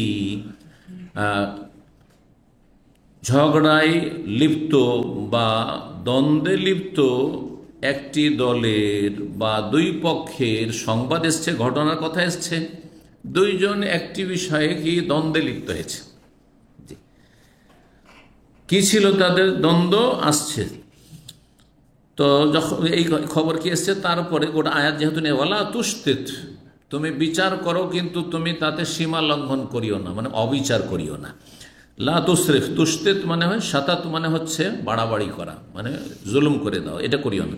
ওয়াহদেনা ইলা সাওয়াইস সিরাত, না, এখানে যারা বিচার চাইতে এসেছিল দাউদ আলাইহিস সালামের কাছে, তারা এসে বলল আপনি আমাদের মাঝে বিচার করে দেন, এই হচ্ছে ঘটনা, এই লোক আমার সাথে এই করেছে, অন্যায় করেছে, এটা কি ঠিক হচ্ছে তার, এখন করণীয় কি, কোনটাতে ইনসাফ হবে, করে বিচার করে দেন, সুবিচার করেন। ওয়ালা তুশতিত, এবং আপনি কিন্তু অবিচার করিয়েন না, আবার কারো পক্ষ নিয়েন না।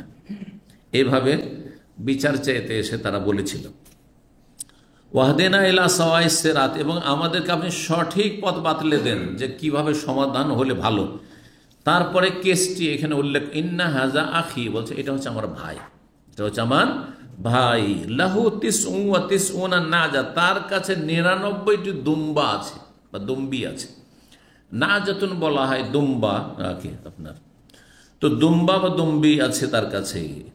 নাজাতুন যেমন দুম্বাকে বলা হয় পশুর মধ্যে, তেমনি নারীকেও বলা হয়, নারীকে বলা হয় নাজাতুন শব্দ বলা হয়। নারীর ক্ষেত্রেও নাজা ব্যবহার হয়। তো ইউকালুল মারআতি বলছেন ইমাম বুখারী যে নারী জাতিকে কি বলা হয়, নাজা বলা হয়।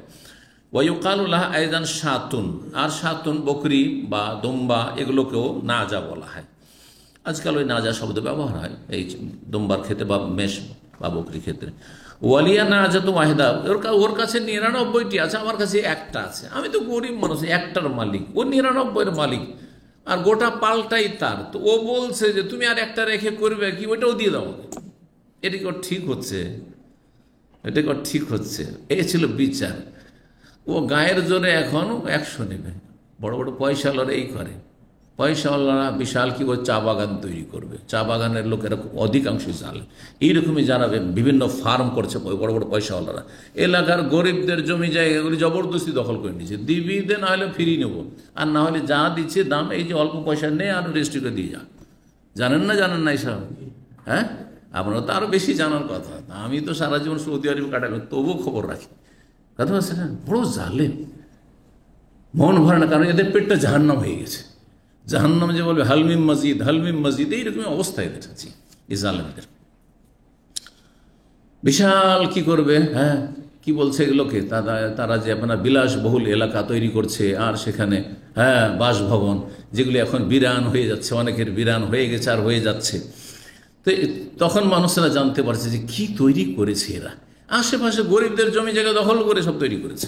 জি হ্যাঁ, অল্প পয়সা দিয়ে বিদায়, খুব বেশি হলে একটু অল্প পয়সা দিয়েছে, আর না হলে গায়ের জোরে দখল করে নিয়েছে। হ্যাঁ, রেস্ট্রিতে উপায় নেই, কারণ ক্ষমতা তাদের হাতে, অথবা প্রশাসনের কোনো বড় বড় হ্যাঁ আপনার অফিসার ইত্যাদি। আল্লাহ তাদের অনিষ্ট থেকে রক্ষা করুন এবং তাদের অনিষ্ট দিয়ে তাদেরকে ক্ষতিগ্রস্ত করুন। তো ঘটনাটা এরকম ছিল। বলিয়া না যত ফাকাল আকফেলনিহা, ও কি বলছে, আমার কাছে একটা, ওর কাছে 99টা, তারপরে বলছে যে এটা দিয়ে দাও আমাকে, আকফেলনিহা, সেটা আমাকে দিয়ে দাও। ও যেমন কোরআনে কারীম সূরা আলে ইমরান রয়েছে আয়াত নম্বর 37, কাফালাহা জাকারিয়া, কাফালাহা মানে জাকারিয়া, মারিয়াম আলাইহিস সালামের দেখাশোনার দায়িত্ব জাকারিয়া নিলেন। তো এই যে বকরিটা, তোমার একটা বকরি আছে, ওইটাও আমার পালে দিয়ে দাও। তুমি আর নিয়ে কি করবে, একটা বকরি রেখে কি করবে, সেটাও আমাকে দিয়ে দাও। দুম্মাহা মানে সেটাও আমার ছাগলের পালের সাথে, দুম্বার পালের সাথে মিলিত করো। তো কাফালা এক ফল মানে দম্মায়াজুম মানে মিলিত করা। তারপরে বলছেন যে শুধু তাই নয়, মুখে চেয়ে ছাড়ে নিছে, ওয়াজ্জানি ফিল খেতাব, ওয়াজ্জানি ফিল কিতাব, সে তর্কে আমাকে হারিয়ে দিয়েছে। তর্ক বিতর্ক করতে গায়ের জোরে ও হ্যাঁ নিজের দাপট নিতে, যার 99টি তার দাপট বেশি, আর একটা দুম্বার মালিক গরিব মানুষ বেচারা মিসকিন, কথা বলতে পারে না, বলছে যে কথা বললেও পারছি না, ও যুক্তি তর্কে বলছে তোমার একটা রেখলামটাকে দাও, ওইটা ও নিবে আমার। ওয়াজ্জানি ফিল খেতাব, তর্কে আমাকে হারিয়ে দিয়েছে। ইউকালুল মুহাওয়ারা, খেতাব মানে মুহাওয়ারা মানে ওই যে কথোপকথন বা তর্ক।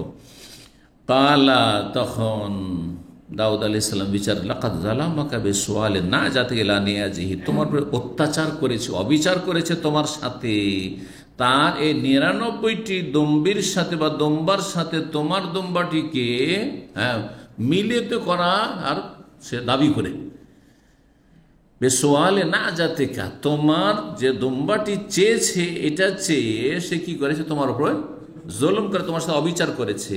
আর এইটাই সাধারণত হয়।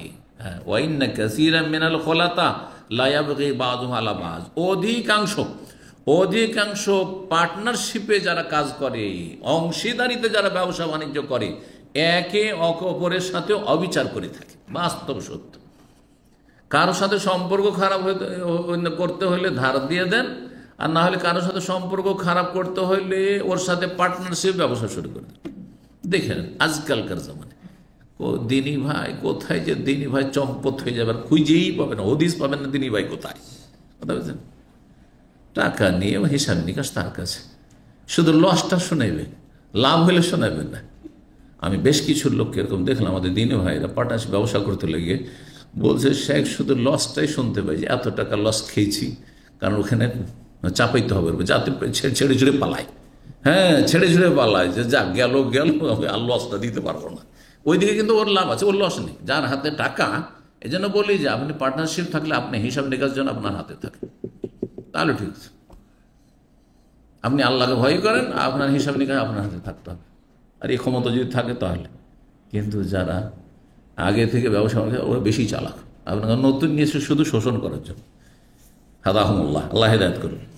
এর মধ্যেও হ্যাঁ ভালো আছে, হাজারে হয়তো একটা, লাখে একটা ভালো আছে হয়তো, ব্যতিক্রম। আল্লাহ করে কাসীরাম মিনাল খোলাতা, খালিতের বহু, খালিত মানে শরীক, অধিকাংশ বা অনেক কি হ্যাঁ শরীকরা, অংশীদাররা কি করে, লায়াবগি বাযুহুম আলা বায, একজন অপরজনের ওপর হ্যাঁ কি করে, জুলম অত্যাচার করে। তারপরে আল্লাহ একটি আয়াত সম্পর্কে, ইন্নামা ফাতান্নাহু, দাউদ আলাইহিস সালাম অনুভব করলেন যে আমাকে যে এই আমার কাছে বিচার চাওয়া হলো, এতে আল্লাহ আমাকে পরীক্ষায় ফেলে। ইন্না ফাতান ফাস্তাগফারা ইখতাবারনা, ইবনে আব্বাস বলছে ফাতান্নাহু, ফিতনায় আমি তাকে নিমজ্জিত করেছি, মানে এই ফিতনা মানে ঝগড়া দ্বন্দ্ব বিশৃঙ্খলা নয়, বরং পরীক্ষা করেছি। ফিতনা মানে পরীক্ষা, ফিতনা মানে হচ্ছে ইন্নামা আমওয়ালুকুম আওলাদু ফিতনা, তোমাদের ছেলে মেয়ে ধন সম্পদ ফিতনা মানে কি, পরীক্ষা। পয়সার কারণে মানুষ ইমান আমল হারিয়ে দিচ্ছে, নয় ছয় করে দিচ্ছে। ছেলে মেয়েদের জন্য মানুষ কিছু হারাম এদিক সেদিক ইনকাম করে নিচ্ছে।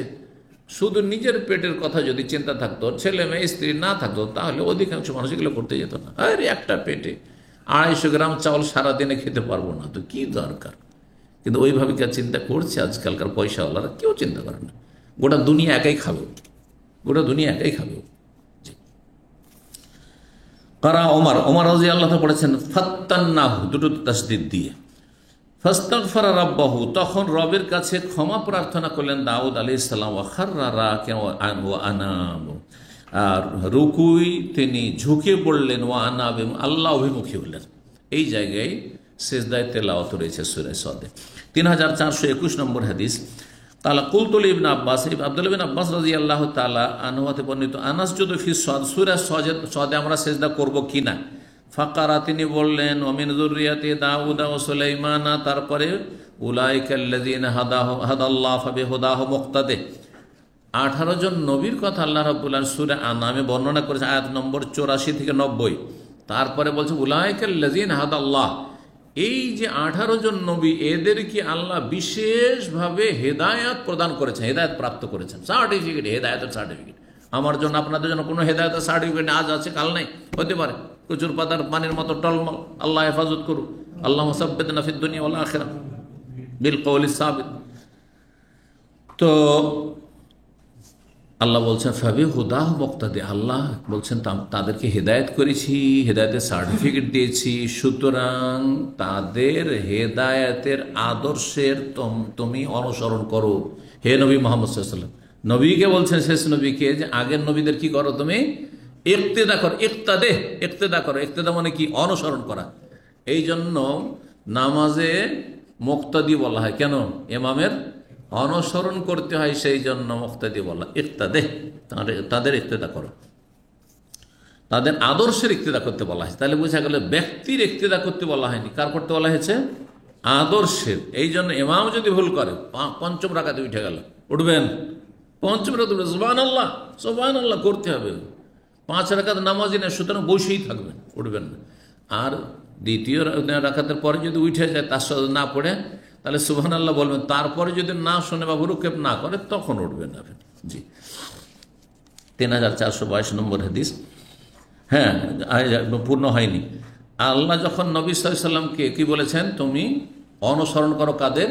এই 18 জন নবীর। আর 18 জন নবীর একজন হচ্ছেন দাউদ ওয়া সুলাইমান ওয়া আইয়ুব ওয়া ইউসুফ ওয়া মূসা ওয়া হারুন ওয়া কাযালিকা নাজিজিল মুহসিনিন। দাউদ আলাইহিস সালাম কথা রয়েছে। আর দাউদ আলাইহিস সালাম যেহেতু সেজদা করেছেন এই সময়, যে আলোচনাটি এখানে আছে, সুতরাং তার অনুসরণে হে নবী তুমিও সেজদা করো, হে নবীর উম্মতেরা তোমরাও সেজদা করো। এটা হচ্ছে বলার উদ্দেশ্য। ফাকালা নবিয়ুকুম সাল্লাল্লাহু, ফাকালা বললেন নবিয়ুকুম সাল্লাল্লাহু আলাইহি ওয়াসাল্লাম, মিম্মান উমিরা আন ইয়াক্তাদিয়া বিহিম, তোমাদের নবী সাল্লাল্লাহু আলাইহি ওয়াসাল্লামকে নির্দেশ দেওয়া হয়েছে তাদের ইক্তেদা করতে, মানে তাদের অনুসরণ করতে, মানে নবীদের। আর তাদের একজন হচ্ছেন অন্যতম দাউদ আলাইহিস সালাম। 3422 নম্বর হাদিস। ইবনে আব্বাস রাদিয়াল্লাহু তাআলা আনহু হতে বর্ণিত, বলছেন লাইসা সাদ মিন আযাইমিস সুজুদ, সূরা সাদের সেজদাটি আবশ্যক নয়। আবশ্যক কোনটি নাই, সুন্নাত সঠিক হচ্ছে সুন্নাতে মুআক্কাদা। কিন্তু সূরা সদের সেজদার চাইতে অন্যগুলির তাকিদ বেশি আছে, আর এটি সুন্নাত মুস্তাহাব। ও রায়তুন নবী ইয়াসজুদু ফিহা, তবে নবী সাল্লাল্লাহু আলাইহি ওয়াসাল্লাম আমি সেজদা করতে দেখেছি। সুতরাং সূরা সদে সেজদা করা হচ্ছে নবী সাল্লাল্লাহু আলাইহি ওয়াসাল্লামের সুন্নত। আর দাউদ আলাইহিস সালামের ঘটনা রয়েছে, ওখানে তিনি রুকুতে এবং সেজদায় লুটিয়ে পড়েছিলেন, সুতরাং ইস্তিগফার করে আল্লাহর কাছে। সুতরাং সেজদা করা সেখানে বাঞ্ছনীয় বা সেজদা করা মুস্তাহাব। এই সেজদা নিয়ে ইখতিলাফ রয়েছে, সূরা সদের সেজদা নিয়ে ইখতিলাফ রয়েছে ফুকাহাদের মাঝে। হানাফি মাযহাবে রয়েছে, আহলুল হাদিসদের কাছেও রয়েছে সূরা সদের সেজদা, কিন্তু শাফি মাযহাবে সূরা সদের সেজদা নেই, একটা কমিয়ে দিল ওইখানে। আর সূরা হজের দুটি সেজদা আহলে হাদিসরা দুটি রয়েছে, কিন্তু হানাফিদের কাছে শেষ সেজদাটি নেই, সূরা হজের শেষ সেজদাটি নেই। সুতরাং হানাফিদের কাছেও 14টি হয়ে গেল, কিন্তু পার্থক্য হচ্ছে যে সদ কমিয়েছে শাফিরা আর হজের দ্বিতীয় সেজদা কমিয়েছে হানাফিরা। পক্ষান্তর আহলুল হাদিস যারা বা হাম্বলি বা মুহাদ্দিসিনে কেরাম সবাই বলছেন যে কোরআনে কারিমে কয়টি সেজদা রয়েছে? 15টি রয়েছে, 14টি না। শাফি মাযহাবও 14 আর হানাফি মাযহাবও 14, আর বাকি হাদিসের আলোকে সেজদা হচ্ছে টোটাল 15টি। এটাই বেশি সঠিক, আর এই হাদিস প্রমাণ করে। 40 নম্বর অধ্যায় বাবু কওলিল্লাহ তাআলা, এই অধ্যায় হচ্ছে মহান আল্লাহর বাণী সম্পর্কে। আল্লাহ বলছেন ওয়াহাবনা লি দাউদ আর সুলাইমান, আমি দান করেছিলাম দাউদ আলাইহিস সালামকে সুলাইমান নামক সন্তান। সুলাইমান তাকে তার পুত্র হিসাবে দান করেছিলাম। নেমাল আবদু, এই সুলাইমান বড়ই ভালো বান্দা ছিলেন আমার। নেমা জি মানে ভালো, নেক বান্দা ছিলেন। ইন্নাহু আওয়াব, তিনি ছিলেন বা সে ছিল আল্লাহভিমুখী। সূরা সদের আয়াত 32। আওয়াব মানে রাজে, মানে আল্লাহর দিকে প্রত্যাবর্তন, আল মুনিব মানে আল্লাহ অভিমুখী।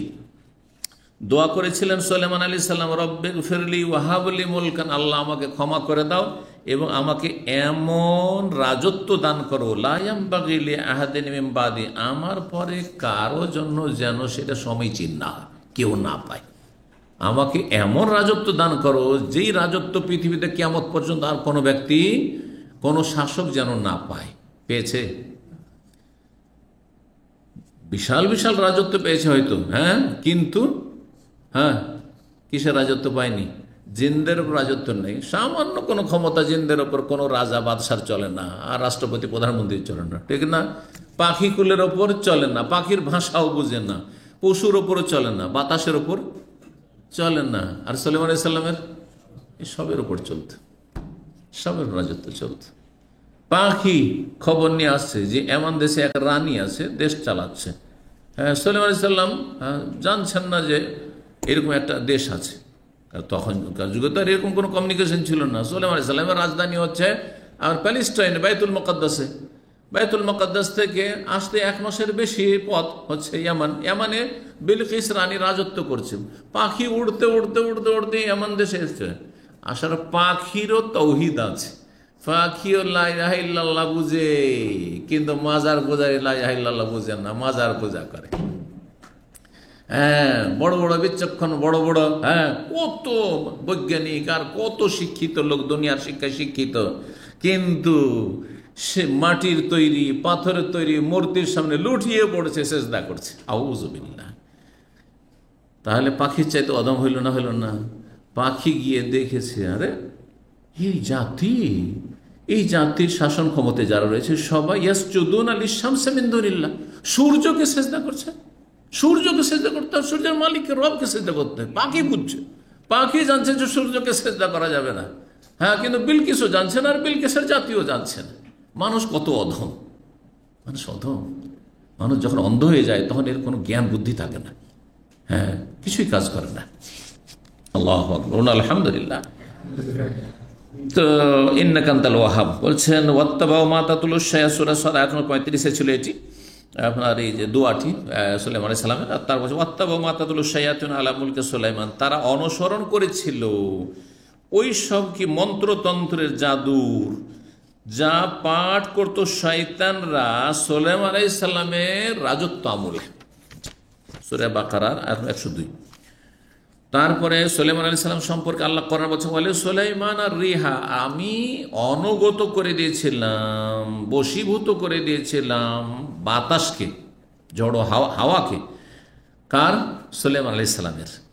গদুওয়াহা শাহরুন, সকালবেলা 1 মাসের বাদ বাতাসে উড়িয়ে নিয়ে যেত তাকে। রাওয়াহা, বিকালবেলা 1 মাসের পথ বাতাসে তাকে উড়িয়ে নিয়ে, বাতাসে বসে গেলেন, চলে গেলেন। আজকাল প্লেনের জন্য টিকিট করো, খরচ করো, ভিসা করো, তাই না? সুবহানাল্লাহ। এখনো রাজা আছে, হ্যাঁ, যে চলো, হ্যাঁ, বিপদ, হ্যাঁ, সীমা কাছে এসে, সুতরাং চলো বাতাসে উড়ে চলে যাব। ক্ষমতা আছে? কোনো ক্ষমতা নেই। আল্লাহ লা ইয়ানবাগি লিআহদিন বাদি, কারো জন্য যেন নয়। আল্লাহু আকবার। ভ্রমণ করতে, হ্যাঁ, তার মুজাহিদিনদেরকে নিয়ে, সাথী সঙ্গীদেরকে নিয়ে, সবকে নিয়ে, দল বলকে চল উড়ে চলা, বাতাসকে হোক বলে চলো উড়িয়ে নিয়ে চলো, 1 মাস একটু হাওয়া খেয়ে আসি, হ্যাঁ, আমার সমুদ্র বিচে যাচ্ছি, চলো একটু হাওয়া খেয়ে আসি, বিনোদন করে আসি। সুবহানাল্লাহ। 1 মাসের পর। ওয়াসালনা লাহু আইনাল কিতরি, এবং তার জন্য আমি, হ্যাঁ, গলিত তামার ঝর্ণা প্রবাহিত করেছিলাম। হ্যাঁ, আসালনা মানে আমি প্রবাহিত করেছিলাম, আর আইন মানে হচ্ছে ঝর্ণা, আইন মানে হচ্ছে ঝর্ণা, আর কিতর মানে হচ্ছে গলিত তামা। তামা বলছেন আযাবনা লাহু আইনাল হাদিদ, লোহা বা তামার ঝর্ণাকে তার জন্য আমি গলিয়ে দিয়েছিলাম। গলিয়ে, সেটা একটা ঝর্ণার মতো, মানে তার কাছে তামা লোহা দিয়ে যে হাঁড়ি বাসন এই সেই আর বড় বড় ডেক আর অনেক কিছু তৈরি করতে হবে, সব রেডি আছে, ম্যাটেরিয়াল সব রেডি আছে। এই না যে ম্যাটেরিয়াল বিদেশ থেকে আসবে, কোন দেশ থেকে আসবে, তারপরে ফ্যাক্টরিতে, তারপরে তৈরি হবে, না, সব ঝর্ণা। জি, আল্লাহু আকবার। আল্লাহ বলছেন যে তার কাজে কাজ করতো, হ্যাঁ, খেদমত করতো জিনেরা, জিন বসেছিল, সমস্ত জিন। বলছে অমিনাল জিন্নে, আর জিনদের একটা দল ছিল, মাইয়ামালু বাইনা ইয়াদাইহি, যারা সুলাইমান আলাইহিস সালামের সামনে তারা কাজ করত, হ্যাঁ, মেহনত পরিশ্রম করত, বেইজনে রব্বি, রবের ইচ্ছায়। কার ইচ্ছায়? বেইজনিল্লাহ, রবের ইচ্ছায়। আর পীর সুফিদের বলছে কম বেইজনি, আমার ইচ্ছাতে জীবিত হও। এর চাইতে বড় কুফরি কি হইতে পারে চিন্তা করুন তো। সুলাইমান আলাইহিস সালামকে এত বড় আল্লাহ ক্ষমতা দিয়েছে, তারপরে বলছে জিনেরা যে তার, হ্যাঁ, বশীভূত হয়ে কাজ করত, সেটা কার ইচ্ছায়? আল্লাহর ইচ্ছায়। আল্লাহ চাইলে মোটেই না, অবাধ্য হয়ে যেত তারা। ওমাইয়াযিগ মিনহুম আন আমরিনা, আর তাদের মধ্যে কেউ যদি আমাদের নির্দেশ থেকে, মানে সুলাইমান আলাইহিস সালামের নির্দেশ থেকে বিমুখ হয়, অবাধ্য হয়। জায়গায় এজিগ মানে বক্রপথ, মানে বাঁকা চলে, সোজা চলছে না, লেবার সোজা চলছে না, বাঁকা চলছে। যদি এমনটা হয়, কোন লেবার? জিন লেবার। জিন লেবার যদি বাঁকা হয়, এই জন্য রব্বানা লা তুযিগ কুলুবানা যায়গুন থেকে, ফাআম্মাল্লাযী ফি কুলুবিহিম যায়গুন, যাদের অন্তরে কি আছে? বক্রতা আছে। তো ওমাইয়াযিগ মিনহুম আন আমরিনা, আমাদের নির্দেশ থেকে যদি বক্রপথ অবলম্বন করে, মানে অবাধ্য হয়, নযিগহু মিন আযাবিস সাঈর, তাহলে তাদেরকে বা তাকে জ্বলন্ত আগুনের শাস্তি আস্বাদন করাবো। ইয়ামালুনা লাহু মা ইয়াশা, এবং এই জিনগুলি সুলাইমান আলাইহিস সালামের জন্য তৈরি করত যা তিনি চাইতেন। কি? যেমন উদাহরণস্বরূপ বলছেন, উদাহরণস্বরূপ মাহারিবা, মাহারে মেহরাবের বহুবচন। আজকালকার মেহরাব মানে মসজিদের মেহরাব, কিন্তু আরবি ভাষাতে মসজিদের মেহরাব এটা পরে এসছে। হ্যাঁ, মেহরাব মানে একটা জায়গা বা একটা কক্ষ, ছোট, এগুলো পরে কক্ষ থেকে, কিন্তু কক্ষের মতো যেহেতু ছোট্ট একটু হয়ে আছে, সেই জন্য এটা মেহরাব নামকরণ হয়েছে ইসলামের যুগে। কিন্তু মাহারিব মানে কি হয়? বলছেন যে অট্টালিকা, বুনিয়ান, মা দোনাল কসুর, কিন্তু সেগুলো যে রাজপ্রাসাদ তাদের চাইতে ছোট। রাজপ্রাসাদ যেমন হয়, হ্যাঁ, তো রাজপ্রাসাদের চাইতে একটু ছোট। এইরকম মানে বিশাল বিশাল ভিলা আর বিশাল বিশাল ধরনের টাওয়ার তৈরি করছে। রাজপ্রাসাদে তো টাওয়ার থাকে না, বিশাল এরিয়া নিয়ে কত ভবন আছে, কত কিছু আছে। তাহলে এখানে বলা যায় মাহারিব মানে হচ্ছে বাসভবন, বাসভবন, এটা বাসভবন, এগুলো তৈরি করত। আর কি তৈরি করত জেনেরা? সেই আপনার কিসের ঝর্ণা থেকে, ওই আপনার তামা, গলিত তামার ঝর্ণা থেকে। আর কি তৈরি করতো? বলছেন যে তামাসিল, আর ভাস্কর্য, ভাস্কর্য, মূর্তি, তিমসালের বহুবচন তামাসিল। কেউ কেউ বলছে দাউদ আলাইহিস সালামের যুগে ভাস্কর্য তৈরি করা জায়েজ ছিল, ইসলামে জায়েজ নয়, মূর্তি তৈরি করা জায়েজ নয়, কারণ এই রাস্তায় চোরা রাস্তা দিয়ে শিরক শুরু হয়েছে, সুতরাং জায়েজ নয় প্রাণীর ছবি অঙ্কন করা। আবার কেউ কেউ বলছে না, দাউদ আলাইহিস সালামের যুগে যেগুলো ভাস্কর্য তৈরি করতো সেগুলো প্রাণহীন কোনো বস্তুর, অন্য কিছু তৈরি করা হয়তো, তাহলে জায়েজ আছে, কিন্তু কোনো প্রাণীর ভাস্কর্য জায়েজ নয়। হ্যাঁ, বাঘের, হ্যাঁ, আর নেতার, হ্যাঁ, আর অমুক তুমুক ধনকুপের ইত্যাদি ইত্যাদি, জাতির পিতার, হ্যাঁ, আর জাতির যে নায়ক অমুক তুমুক, হ্যাঁ, স্বাধীনতার ঘোষক, কোনটাই জায়েজ নাই, কোনটাই জায়েজ নেই, হারাম সব। যারা ভেঙেছে জাযাহুমুল্লাহ খায়র, ভালো কাজ করেছে। ও জেফানিন, জেফানিন জাফনাতুনের বহু বচন, মানে বড় বড় পাত্র, বড় বড় পাত্র, বড় বড় বিশাল বিশাল পাত্র, সেই পিতল তামা দিয়ে, গলিত তামা দিয়ে তৈরি করতো। জেফান, সেই পাত্রগুলি কেমন হইতো, মানে পাত্র মানে পাত্র, তাই না? না, একসাথে 17 কাল জবাবে, সেগুলি হতো হাউজের মতো। এক একটা পাত্র তৈরি হতো কিসের মতো? হাউজের মতো। চৌবাচ্চা, চৌবাচ্চা বুঝেন? এটা শুদ্ধ বাংলা হলো, কিন্তু শুদ্ধ বাংলা কিন্তু হাউজ নয়, হাউজ তো আরবি শব্দ। জি, এই জন্য কাল হেয়াজ, হাউজের বহুবচন হেয়াজ। এই হজ কার? লিল এবলিম, উটের পানি পান করার জন্য আরবরা যেমন কি করে, ছোট ছোট পুকুর বা ওই যে হাউজ তৈরি করে, ওই রকম ধরনের পাত্র, এক একটা পাত্র তৈরি, এত বড় বিশাল বিশাল পাত্র তৈরি হইতো। আর ইবনে আব্বাস রাদিয়াল্লাহু আনহু বলছেন যে সেগুলি হয়তো কাল জৌবাতে মিনাল আযব, হ্যাঁ, জমিনের একটা গর্তের মতো, মানে পুকুরের মতো। এক একটা পাত্রই হইতো কিসের মতো? পুকুরের মতো, পাতিল, হ্যাঁ, যাতে রান্না পাক শাক হবে, হাজার হাজার মানুষের একসাথে পাক হয়ে যাচ্ছে আর তারপরে খাচ্ছে।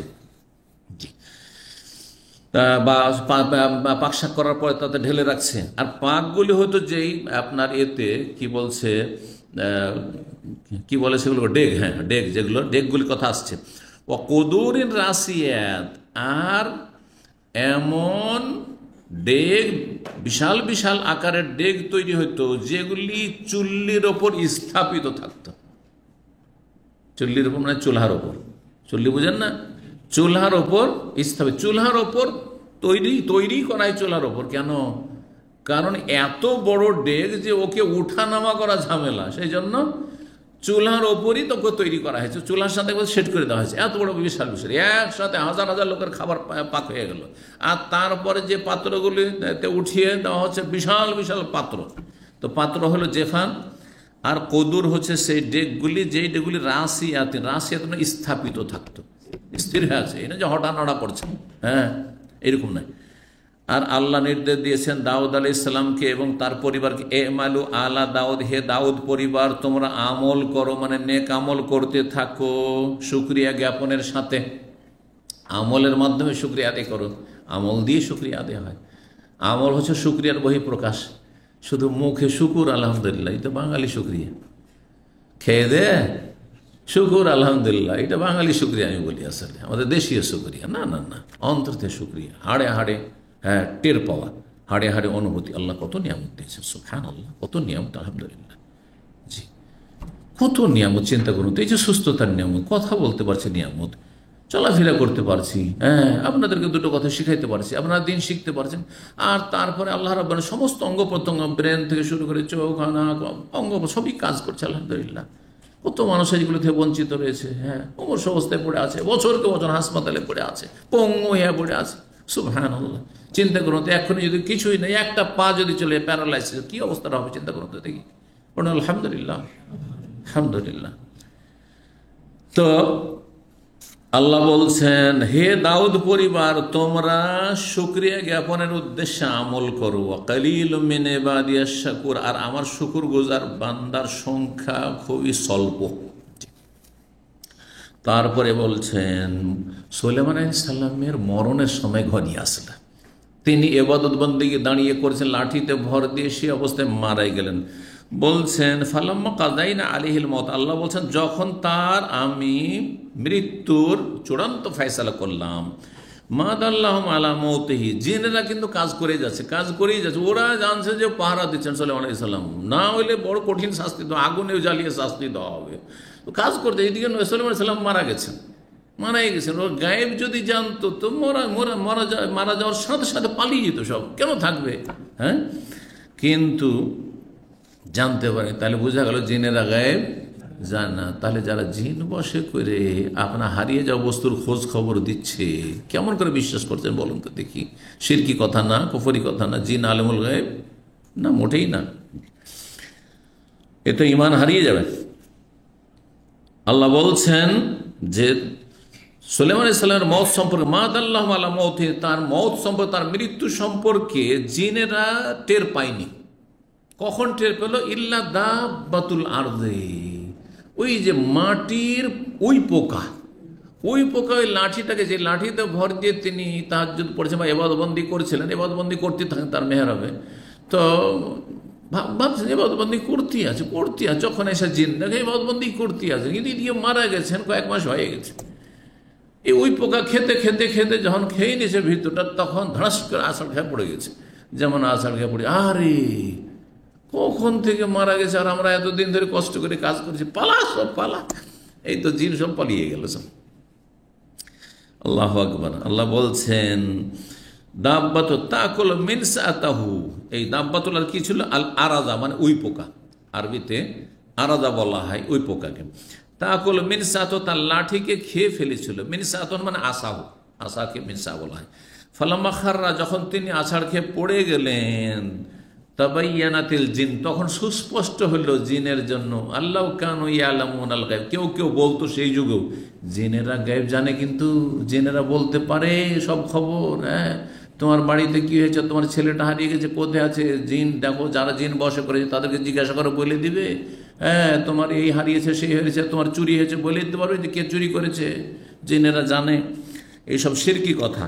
আল্লাহ এই কথাই বলছেন, তারা যদি জানতো গায়েব, আল্লাহ কানু ইয়ালামুল গায়েব মা লাবিসু ফিল আযাবিল মুহিন, তাহলে এই লাঞ্ছনাকর কঠিন পরিশ্রমের শাস্তিতে তার অবস্থান করতো না, সাথে সাথে পালিয়ে যেত অনেক আগে। তারপরে বলছেন আর একটি বিষয়, ইন্নী আহবাবতু হুব্বাল খায়রি আন যিকরি রাব্বি, সূরা সাদের 32 রয়েছে। সুলাইমান আলাইহিস সালামের সুন্দর সুন্দর ঘোড়া ছিল। রাজা কত দামি দামি ঘোড়ার, সুন্দর সুন্দর ঘোড়া ছিল। ঘোড়াগুলি খুব তিনি ভালোবাসতেন, আদর করতেন, পছন্দ করতেন। একটা ঘোড়ার একটা আছে, মানুষের ভাব আছে ভালো।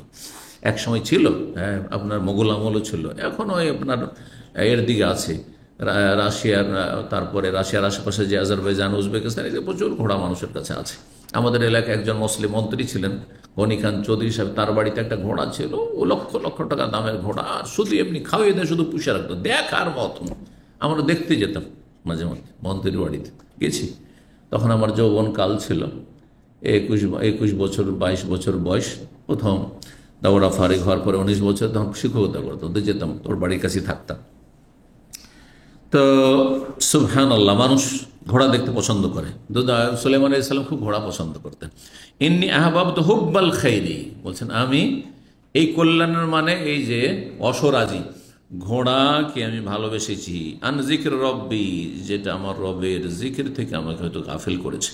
কারণ ঘোড়া দেখতে দেখতে দেখতে, ঘোড়া কত, একটা ঘোড়া দেখতে, ঘোড়া বিশেষ অনেক ঘোড়া, এই করতে করতে সূর্য ডুবে গেছে। জি, তো তখন তিনি আক্ষেপ করছেন, ফাতাফিকা মাসহাম বিসুক ওয়াল আনাক, তখন তিনি কি করছিলেন? ফাতাফিকা মানে লেগেছিলেন, মাসহান বিসুকে, সুক মানে হচ্ছে পা, আর আনাক মানে হচ্ছে গর্দন বা ঘাড়।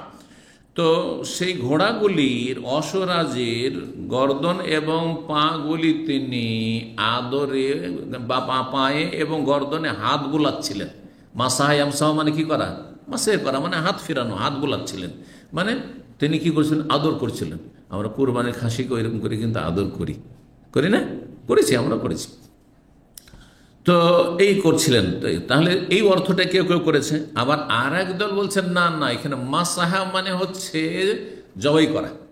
তিনি যখন দেখলেন যে আরে এগুলির আসক্তিতে আমি ঘোড়াকে এত ভালোবাসি আর পছন্দ করি, এগুলো দেখতে দেখতে আমার সূর্য ডুবে গেছে, আর আমার আসরে সালাত পড়া হয়নি, হ্যাঁ, গাফিল হয়ে গেছি, আমার আল্লাহর জিকির থেকে গাফিল করে দিয়েছে।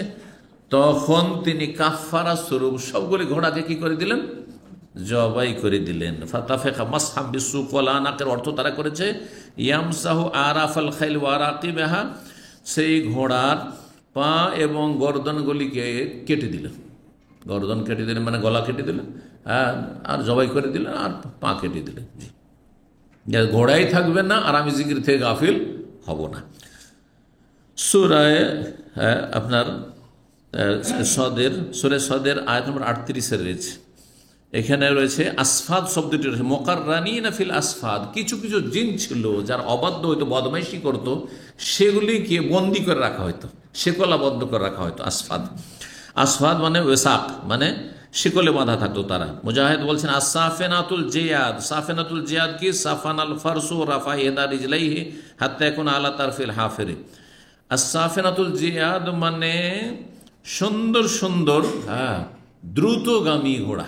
সাফেনাত সুন্দর এবং তার সাথে প্রশিক্ষণ প্রাপ্ত ঘোড়া, ট্রেন ঘোড়া থাকতো সেগুলো, শিক্ষিত ঘোড়া মানে প্রশিক্ষণ প্রাপ্ত ঘোড়া, আর বড়ই সুন্দর ঘোড়াগুলি, আর সেই ঘোড়াগুলি খুব দ্রুতগামী ছিল। আর জিয়াদ, জয়্যিদ থেকে জিয়াদ শব্দটি রয়েছে, সাফেনাতুল জিয়াদ। এখানে ইমাম বুখারী একটি তাফসীর করছেন, সাফানাল ফারস আরবরা বলে কখন রাফা ইহদা রিজলাইহি, যখন এক ঘোড়া একটা পাকে উঠায়, ঘোড়া যখন দৌড় দেয় তখন একটা পা উঠায়, যে এক পা, হাত্তা এখন আলা তারফিল হাফিরে, এমনভাবে উঠায় যে সেটা কেমন হয়ে যায়, বলছেন যে হাত্তা এখন আলা তারফিল হাফিরে, তার খুরের এক কিনারা দেখা যায়, যখন পাটা উঠায় তখন খুর যেটা থাকে, খুরা বলেন না খুর বলেন, খুর, তো সেই খুরা লিখেছে বাংলা এতে, কিন্তু আমরা তো খুরই বলি। তো খুর বা খুরা হয়তো যে অনুবাদক লিখেছে সে হয়তো বেশি জানে, যে খুরাও ব্যবহার করা হয়তো শুদ্ধ ভাষায় অথবা আঞ্চলিক ভাষায়। বাংলা ভাষা তো বিভিন্ন এলাকার সব তো ভাষা একরকম নেই, তাই না? জি। আর এমনকি লিখনই তো অনেক সময় আঞ্চলিক ভাষা প্রয়োগ হয়, লেখকের উপর নির্ভর করছে সেটা। আল জিয়াদ মানে আসেরা, মানে দ্রুতগামী ঘোড়া। আর একটি আয়াতে রয়েছে যে ওয়ালাকাদ ফাতান্না সুলাইমান ওয়া আলকাইনা আলা কুরসিহি জাসাদান, সুলাইমান আলাইহিস সালামকে আমি পরীক্ষা করেছিলাম, ওয়া আলকাইনা আলা কুরসি, আর তার যে সিংহাসন ছিল যাতে বসে তিনি রাজত্ব করতেন, সেই সিংহাসনের ওপর একটি দেহকে আমি নিক্ষেপ করেছিলাম। আয়াত নম্বর 34 রয়েছে। এই দেহটি কি?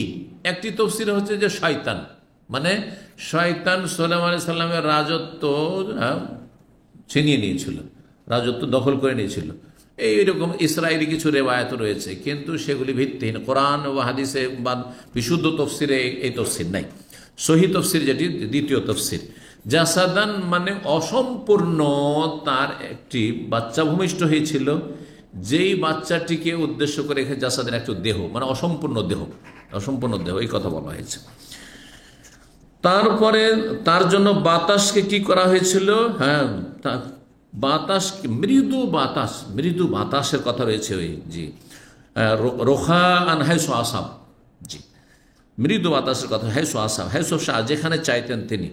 তারপর রয়েছে ফামনুন, আমসেক বেগারে হিসাব, তোমাকে অনুগ্রহ দিয়েছে, সুতরাং তুমি দাও, দান করো, অথবা তুমি না করো, বিনা হিসাব, কোনো অসুবিধা নেই, তুমি তোমার প্রয়োজনে যেখানে মনে হয় তুমি খরচ করো, ইত্যাদি। 3423 নম্বর হাদিস বর্ণনা করছেন আবু রাদিয়াল্লাহু তাআলা আনহু, বলছেন ইন্না ইফরিতা মিনাল জিন্নে, একটি অবাধ্য জিন।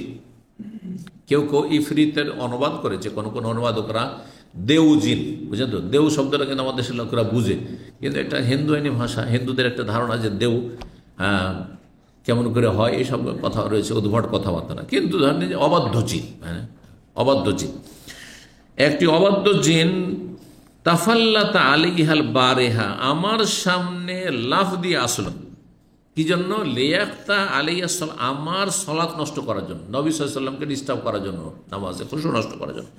ফামকানানি আল্লাহ মিনহু, আল্লাহ আমাকে তার ওপর ক্ষমতা দান করলেন যে আমি তাকে ধরে নিতে পারবো, আমার হাতের নাগালেও তাকে ধরে নিতে পারি, এই ক্ষমতা আমাকে দিয়ে দিলেন। ফাখাজতুহু, আমি তাকে ধরেও ফেললাম। ফারাদতু আন আরবিতাহু আলা সারিয়াত মিন সাওয়ারিল মাসজিদ, তারপর আমি চাইলাম যে সেটাকে মসজিদ নববীর কোনো একটি খুঁটির সাথে বেঁধে ফেলি, আর সকাল হবে আর তোমরা তাকে নিয়ে খেলবে বা তোমাদের বাচ্চারা খেলাধুলা করবে, তোমরা দেখবে। তো বলছেন যে হাত্তা তানজুরু ইলাইহি কুল্লুকুম, যাতে তোমরা সকালে সবাই মদিনাবাসীরা দেখতে পারো যে একটা শয়তান, দেউ শয়তানকে বা অবাধ্য শয়তানকে বেঁধে রেখেছে। ফাজাকারতু দাওয়াত আখি সুলাইমান, হঠাৎ করে আমার স্মরণ হয়ে গেল আমার ভাই সুলাইমান আলাইহিস সালামের দোয়ার কথা, যে উনি যে বলেছেন লা ইয়ামবাগি লিআহাদিন, উনার রাজত্ব চলতো জিনের ওপর, আমিও যদি জিনকে ধরে রাখি তাহলে তার রাজত্বে আমার হস্তক্ষেপ করা হচ্ছে, না আমি করব না। এই রব্বিগফিরলি ওয়া হাবলি মুলকান লা ইয়ামবাগি লিআহাদিন মিন বাদি, সূরা সাদ আয়াত 35-এ ফারাদাতুহু খাসিয়ান, যার ফলে আমি ধরতে পেরেও তাকে আমি ছেড়ে দিলাম লাঞ্ছিত করে, ছড়ে ফেললাম। ইফরিত কাকে বলা হয়? মুতাম্মারিদ মিন ইনসিন ও জিন, মানুষ এবং জিন যদি সীমালঙ্ঘনকারী হয়, অবাধ্য হয়, তাহলে বলা হয়। যেমন জাবানিয়া, সানাদুজ জাবানিয়া, সূরা আলাকা রয়েছে সানাদুজ জাবানিয়া, জাবানিয়ার এক বচন হচ্ছে জিবনিয়াতুন, ওই রকম ইফরিত জিবনিয়ুন ইফরিতুন, হ্যাঁ, জাবানিয়াতুন আফারিত, ওর জমা হচ্ছে আফারিত। এই কথা বলতে চাইছে ইমাম বুখারী, ভাষার তাহকিক। 3424 নম্বর হাদিস। এই হাদিসটি হচ্ছে ওই যে তার সিংহাসনের ওপর একটি দেহ নিক্ষেপ করার কথা আয়াত এসছে না, ওর ব্যাখ্যার হাদিস। এটা হচ্ছে সহিহ।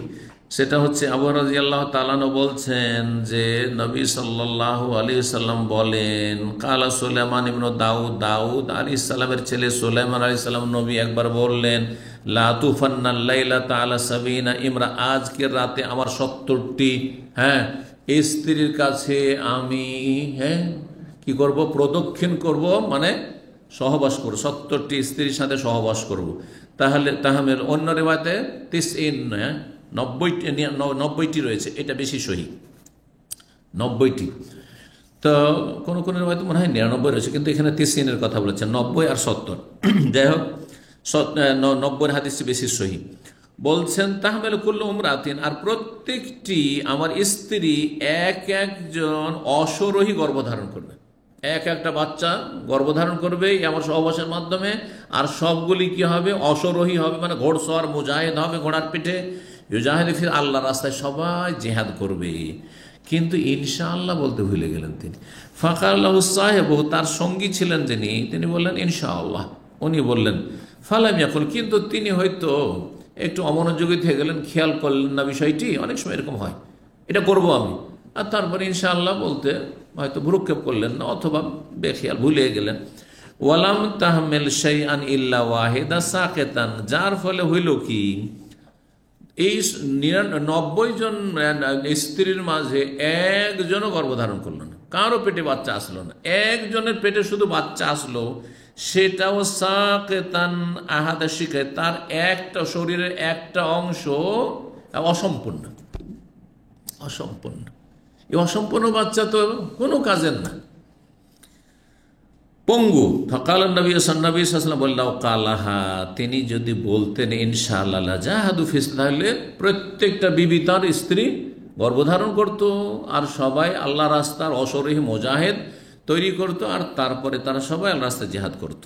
তাহলে ইনশাআল্লাহর বড় উপকারিতা রয়েছে। এই হাদিসটি হচ্ছে যে ওই যে ওয়ালকাইন আলা কুরসি, তার সিংহাসনের ওপর, কারণ বাবা মারা গেলে ছেলে কি হয়? রাজা হয়। তো এমন সন্তান জন্মভূমিষ্ঠ হলো যে হচ্ছে পঙ্গু, তোর কি রাজা হবে? এটা হচ্ছে দেহ, শুধু দেহ, কিন্তু ওতে কিছু নেই, ক্ষমতা নেই কিছু। 3425 নম্বর হাদিস বলছে আবু যার রাদিয়াল্লাহু তাআলা বলছে, ইয়া রাসূলুল্লাহ, হে আল্লাহ রাসূল, আইয়ু মসজিদ ওযিয়া আউয়াল, সর্বপ্রথম কোন মসজিদ নির্মাণ করা হয়েছে? কাল আল মসজিদুল হারাম, মক্কার মসজিদ হারাম কাবা। বলতো আমি বললাম সুম্মাই, তারপর কোন মসজিদ? কাল সুম্মাল মসজিদ, তারপর মসজিদ আকসা ফিলিস্তিনে। কাল কুলতু কাম বাইনাহুমা, দুটোর মাঝে কতটা ব্যবধান? কাল আর 40। সুম্মা কাল হাইসুম আদরাকাতকা সলাহ, তোমাদেরকে যেখানে সলাৎ পেয়ে যাক না কেন, সলাতের ওয়াক্ত হোক না, ফাসাল্লে, সলাৎ পড়ে না, ওয়াল আরজু লাকা মাসজিদ, সমস্ত পৃথিবী তোমার জন্য মসজিদ। অধ্যায় শেষ হয়ে যাচ্ছে, দুটো হাদিস আর রেখে লাভ নেই, এই জন্য সংক্ষেপে অনুবাদ করে দিই। বলছেন আবু হুরায়রা রাদিয়াল্লাহু তাআলা আনহু, রাসূলুল্লাহ সাল্লাল্লাহু আলাইহি ওয়াসাল্লাম থেকে তিনি শুনেছেন, মাসালি ও মাসালুন নাস, আমার উদাহরণ আর মানব জাতির উদাহরণ হচ্ছে কামাসালের জন্য একজন মানুষের মতো। ইস্তাকাদান, আগুন জ্বালিয়েছে। কি করেছে? এক জায়গায় আগুন জ্বালিয়েছে। ফাজালাল ফারাশু, তখন সমস্ত কীট পতঙ্গ যত আছে সবগুলি, ওয়াহাজিদ দাওয়াব, এই যে আপনার পোকামাকড়, ফারাস হচ্ছে কীট পতঙ্গ, ওয়াহাজিদ দাওয়াব আর পোকামাকড়, তাকাও ফিন্নারে, আগুন এসে ঝাঁপ দিচ্ছে। আগুন যদি রাত্রে কোথাও জ্বলে তাহলে কি হয়? পোকামাকড়গুলি সব উড়ে এসে সে আগুনে ঝাঁপ দেয়, আগুনে ঝাঁপ দেয়। লাইটে দেখবে আজকালকার যুগে যারা আগুন দেখেনি, লাইটে দেখবেন, লাইটে আমাদের দেশে বিশেষ করে আল্লাহ আবার পুরোটাকে ঢেকে নেয়, হ্যাঁ, কীট পতঙ্গে আর পোকামাকড়ে। তো উদাহরণটি কেমন, উদাহরণের উদ্দেশ্য কি? জাহান্নাম আল্লাহ তৈরি করে রেখেছেন আগুন, হ্যাঁ, আর তারপরে মানুষকে আমি হেদায়েত করছি, কিন্তু মানুষ কি করছে? ওই আগুনে ঝাঁপ দিতে যাচ্ছে, হেদায়েত হয় না, সৎ হয় না, কাফের হয়ে থেকে যাচ্ছে, অসৎ জীবন যাপন করছে, আর ওই পোকামাকড়ের মতো, কীট পতঙ্গের মতো আগুনে জাহান্নামে ঝাঁপ দিতে যাচ্ছে অবুঝ। অথচ আমি সেগুলিকে রক্ষা করার চেষ্টা করছি, তাদেরকে আমি জাহান্নামের আগুন থেকে রক্ষা করার চেষ্টা করছি। সর্বশেষ হাদিস বলছেন, কাল ওই আগের হাদিস সনদের সাথে, ও কানাত ইমরাতান, দুইজন মহিলা ছিল, মা হোমা ইবনা হোমা, তাদের দুইজনের দুটো সন্তান ছিল, ছেলে সন্তান ছিল। যা আজ যে হঠাৎ করে নেকড়ে বাঘ আসলো, ফাজাহাবাবে ইবনে এহদা হোমা, ওই দুই মহিলার এক বাচ্চা, দুইজনের একজনের বাচ্চা নিয়ে চলে গেছে, খেয়ে ফেলেছে কিসে? নেকড়ে বাঘে। ফাকালা সাহেবা তোহা, তখন দুই মহিলার একজন বলছে, ইন্নামা জাহাবাবে ইবনেকে, তোমার বাচ্চাকে খেয়েছে, আমার বাচ্চা খায়নি। ওকাল, ওখানে আর একজন মহিলা বলছে, ইন্নামা জাহাবে ইবনেকে, না তোমার বাচ্চা খেয়ে তোমার ছেলেকে খেয়েছে, আমার ছেলে এটা। ও বলছে এটা আমার ছেলে, ও বলছে আমার এটা ছেলে, আর তোমারটাকে খেয়েছে। দুইজনই বলছে, ফয়সালা কি হবে? একটা বাচ্চা নিয়ে কাড়াকাড়ি, কিন্তু দুইজনের তার বাচ্চা নাই, একজন অবশ্যই মিথ্যাবাদী। ফাতাহা কামাতা ইলা দাউদ, দাউদ আলাইহিস সালাম কাছে দুইজনে উভয় মহিলা বিচার নিয়ে আসলেন। ফাকাজা বিল কুবরা, তখন দেখলেন যে বড় মুরব্বী, ইয়ে কি আর মিথ্যা কথা বললে, বড়োর জন্য ফয়সালা করে দিলেন যে বড়টাকে, হ্যাঁ, বড় যে মহিলা বয়সের দিক থেকে বয়োজ্যেষ্ঠ, তাকে দিয়ে দিলেন। ফাখারা জাতা আলা সুলাইমান, সুলাইমান আলাইহিস সালাম তখন রাজদরবারের বাইরে রাজার ছেলে ঘোরাফেরা করছেন, যুবক ছেলে। এই দুই মহিলা বেরিয়েছে, সুলাইমান আলাইহিস সালামের পাশ দিয়ে অতিক্রম করছে। ফাখবারা তাহ, তারপর দুইজনে ঘটনা, দুইজনকে যখন জিজ্ঞাসা করলো, সুলাইমান কি হইল তোমাদের বিচার, হ্যাঁ, ছেলে কাকে দিল? তখন এই দুজন মহিলা বলল যে এই বড়কে, এই যে মুরব্বী মহিলাকে দিয়ে দিলেন। ফাকাল ইতুনি বিসিকিন, আমি বিচার করে দিচ্ছি, আমি আর একটা বিচার করব। বাবার বিচারকে নাকচ করে আর একটা বিচার বলছে, নিয়ে আসো, একটা ছুরি নিয়ে আসো, সিকিন। আসুক কহু বাইনে হোমা, হ্যাঁ, অর্ধাঅর্ধি করে কেটে তোমাদের ভাগ করে দিয়ে দিচ্ছি, কেন একজন করে নিয়ে যাবে। যখন একটা বাচ্চা গেছে, একটা বাচ্চা দুইজনই দাবি করছে, তোমাদের অর্ধাঅর্ধি করে কেটে ভাগ করে দিয়ে দিচ্ছি। ফাকালাতে সুগরা, তখন ছোট জন বলছেন, লা তাফালি আর রহমকাল, এটা করিও না, এটা করিও না, আল্লাহ তোমার রহম করুক, আমার বাচ্চাটা বেঁচে থাক, আমার নাই পাবো। সুবহানাল্লাহ। হুয়াইব না, আসলে এই ছোট যে বয়সের দিক থেকে মহিলা, ওনারই বাচ্চা ছিল, কিন্তু বিচারটা হয়ে গেছে কি, বড়কে মনে করে যে এই বড় মহিলা যেহেতু বয়োজ্যেষ্ঠ মহিলা, বয়সিকা মহিলা, মিথ্যা মনে হয় বলবেন না, ওকে দিয়ে দিয়েছেন, সাক্ষীটা কি নেই কারণ। কিন্তু আসলে ফাকাজা বেহি সুগরা, তখন সুলাইমান আলাইহিস সালাম বলে যায়, এই মহিলা, মরবি মহিলাকে বলছে, দাও এই যে ছোট, এই যে অল্প বয়সী মহিলা, ওর বাচ্চা ওকে দিয়ে দাও, ওর জন্য ফয়সালা করে দিলেন। আবু রাদিয়াল্লাহু তাআলা বলছেন, ওয়াল্লাহি, আল্লাহর কসম করে, ইন সামিআতু বিসিকিন ইল্লা ইয়াউমাইযিন, আমি সিকিন শব্দটি, সিকিন যে ছুরিকে বলা হয়, সেই দিন জীবনে প্রথম শুনলাম। কেন? ওমা কুন্না নাকুল, আমরা আরব দেশে ছুরিকে মুদিয়া বলতাম, আরব দেশে তাহলে সিকিন শব্দটি ছিল না, কিন্তু নবী সাল্লাল্লাহু আলাইহি ওয়াসাল্লাম সিকিন শব্দ ব্যবহার করেছেন। তাই নবী সাল্লাল্লাহু আলাইহি ওয়াসাল্লাম তাদের চাইতে বেশি আরবি জানতেন, অন্য এলাকার ভাষাও জানতেন। হাবশি ভাষায় সিকিন বলা হয়। আর আরব দেশে আবু হুরায়রা ছিলেন আপনার আলবাহা এলাকা, আবু হুরায়রা দৌস বংশ, আলবাহা এলাকা, ওই এলাকার ভাষা ছিল মুদিয়া, এ কথা বলছেন। বুঝতে পেরেছেন হাদিসটি, যে সুলাইমান আলাইহিস সালাম বিচারটি, তাহলে কার বিচার বেশি সূক্ষ্ম? সুলাইমান আলাইহিস সালামের বেশি বিচার সূক্ষ্ম। তাহলে কে দাউদ আলাইহিস সালাম অবিচার করেছেন? অবিচার করেননি, তা বাহ্যিক জ্ঞানে যখন দলিল প্রমাণ নেই, মুরব্বী মহিলা, এই অল্প বয়সী মহিলার ইমানে দুর্বলতা থাকতে পারে, কিন্তু এই মহিলার বয়স হয়ে গেছে, এ কেন আর মিথ্যা কথা বলে, তো চলো তুমি মানুষ করো, তোমারই এটা। যখন এইভাবে তিনি বিচার করেন, এই জন্য সুলাইমান আলাইহিস সালামের বিচার ক্ষমতায় বাপের চাইতে বেশি, হ্যাঁ, অগ্রগামী ছিলেন, বেশি বুদ্ধিমান ছিলেন, বিচক্ষণ ছিলেন। আল্লাহ রাব্বুল আলামিন একজনকে অপরজনকে এরকম ফজিলত দিয়ে থাকেন। জাযাকুমুল্লাহ খায়র। ওয়া সাল্লাল্লাহু আলা নবিয়িনা মুহাম্মদ ওয়া আলা আলিহি ওয়া সাহবিহি আজমাইন। والمسلمات والمؤمنين والمؤمنات والقانتين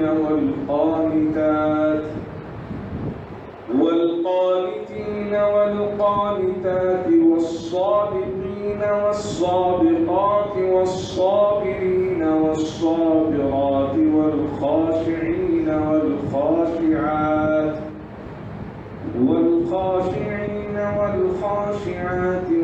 والمتصدقين والمتصدقات والصائمين والصائمات والحافظين فروجهم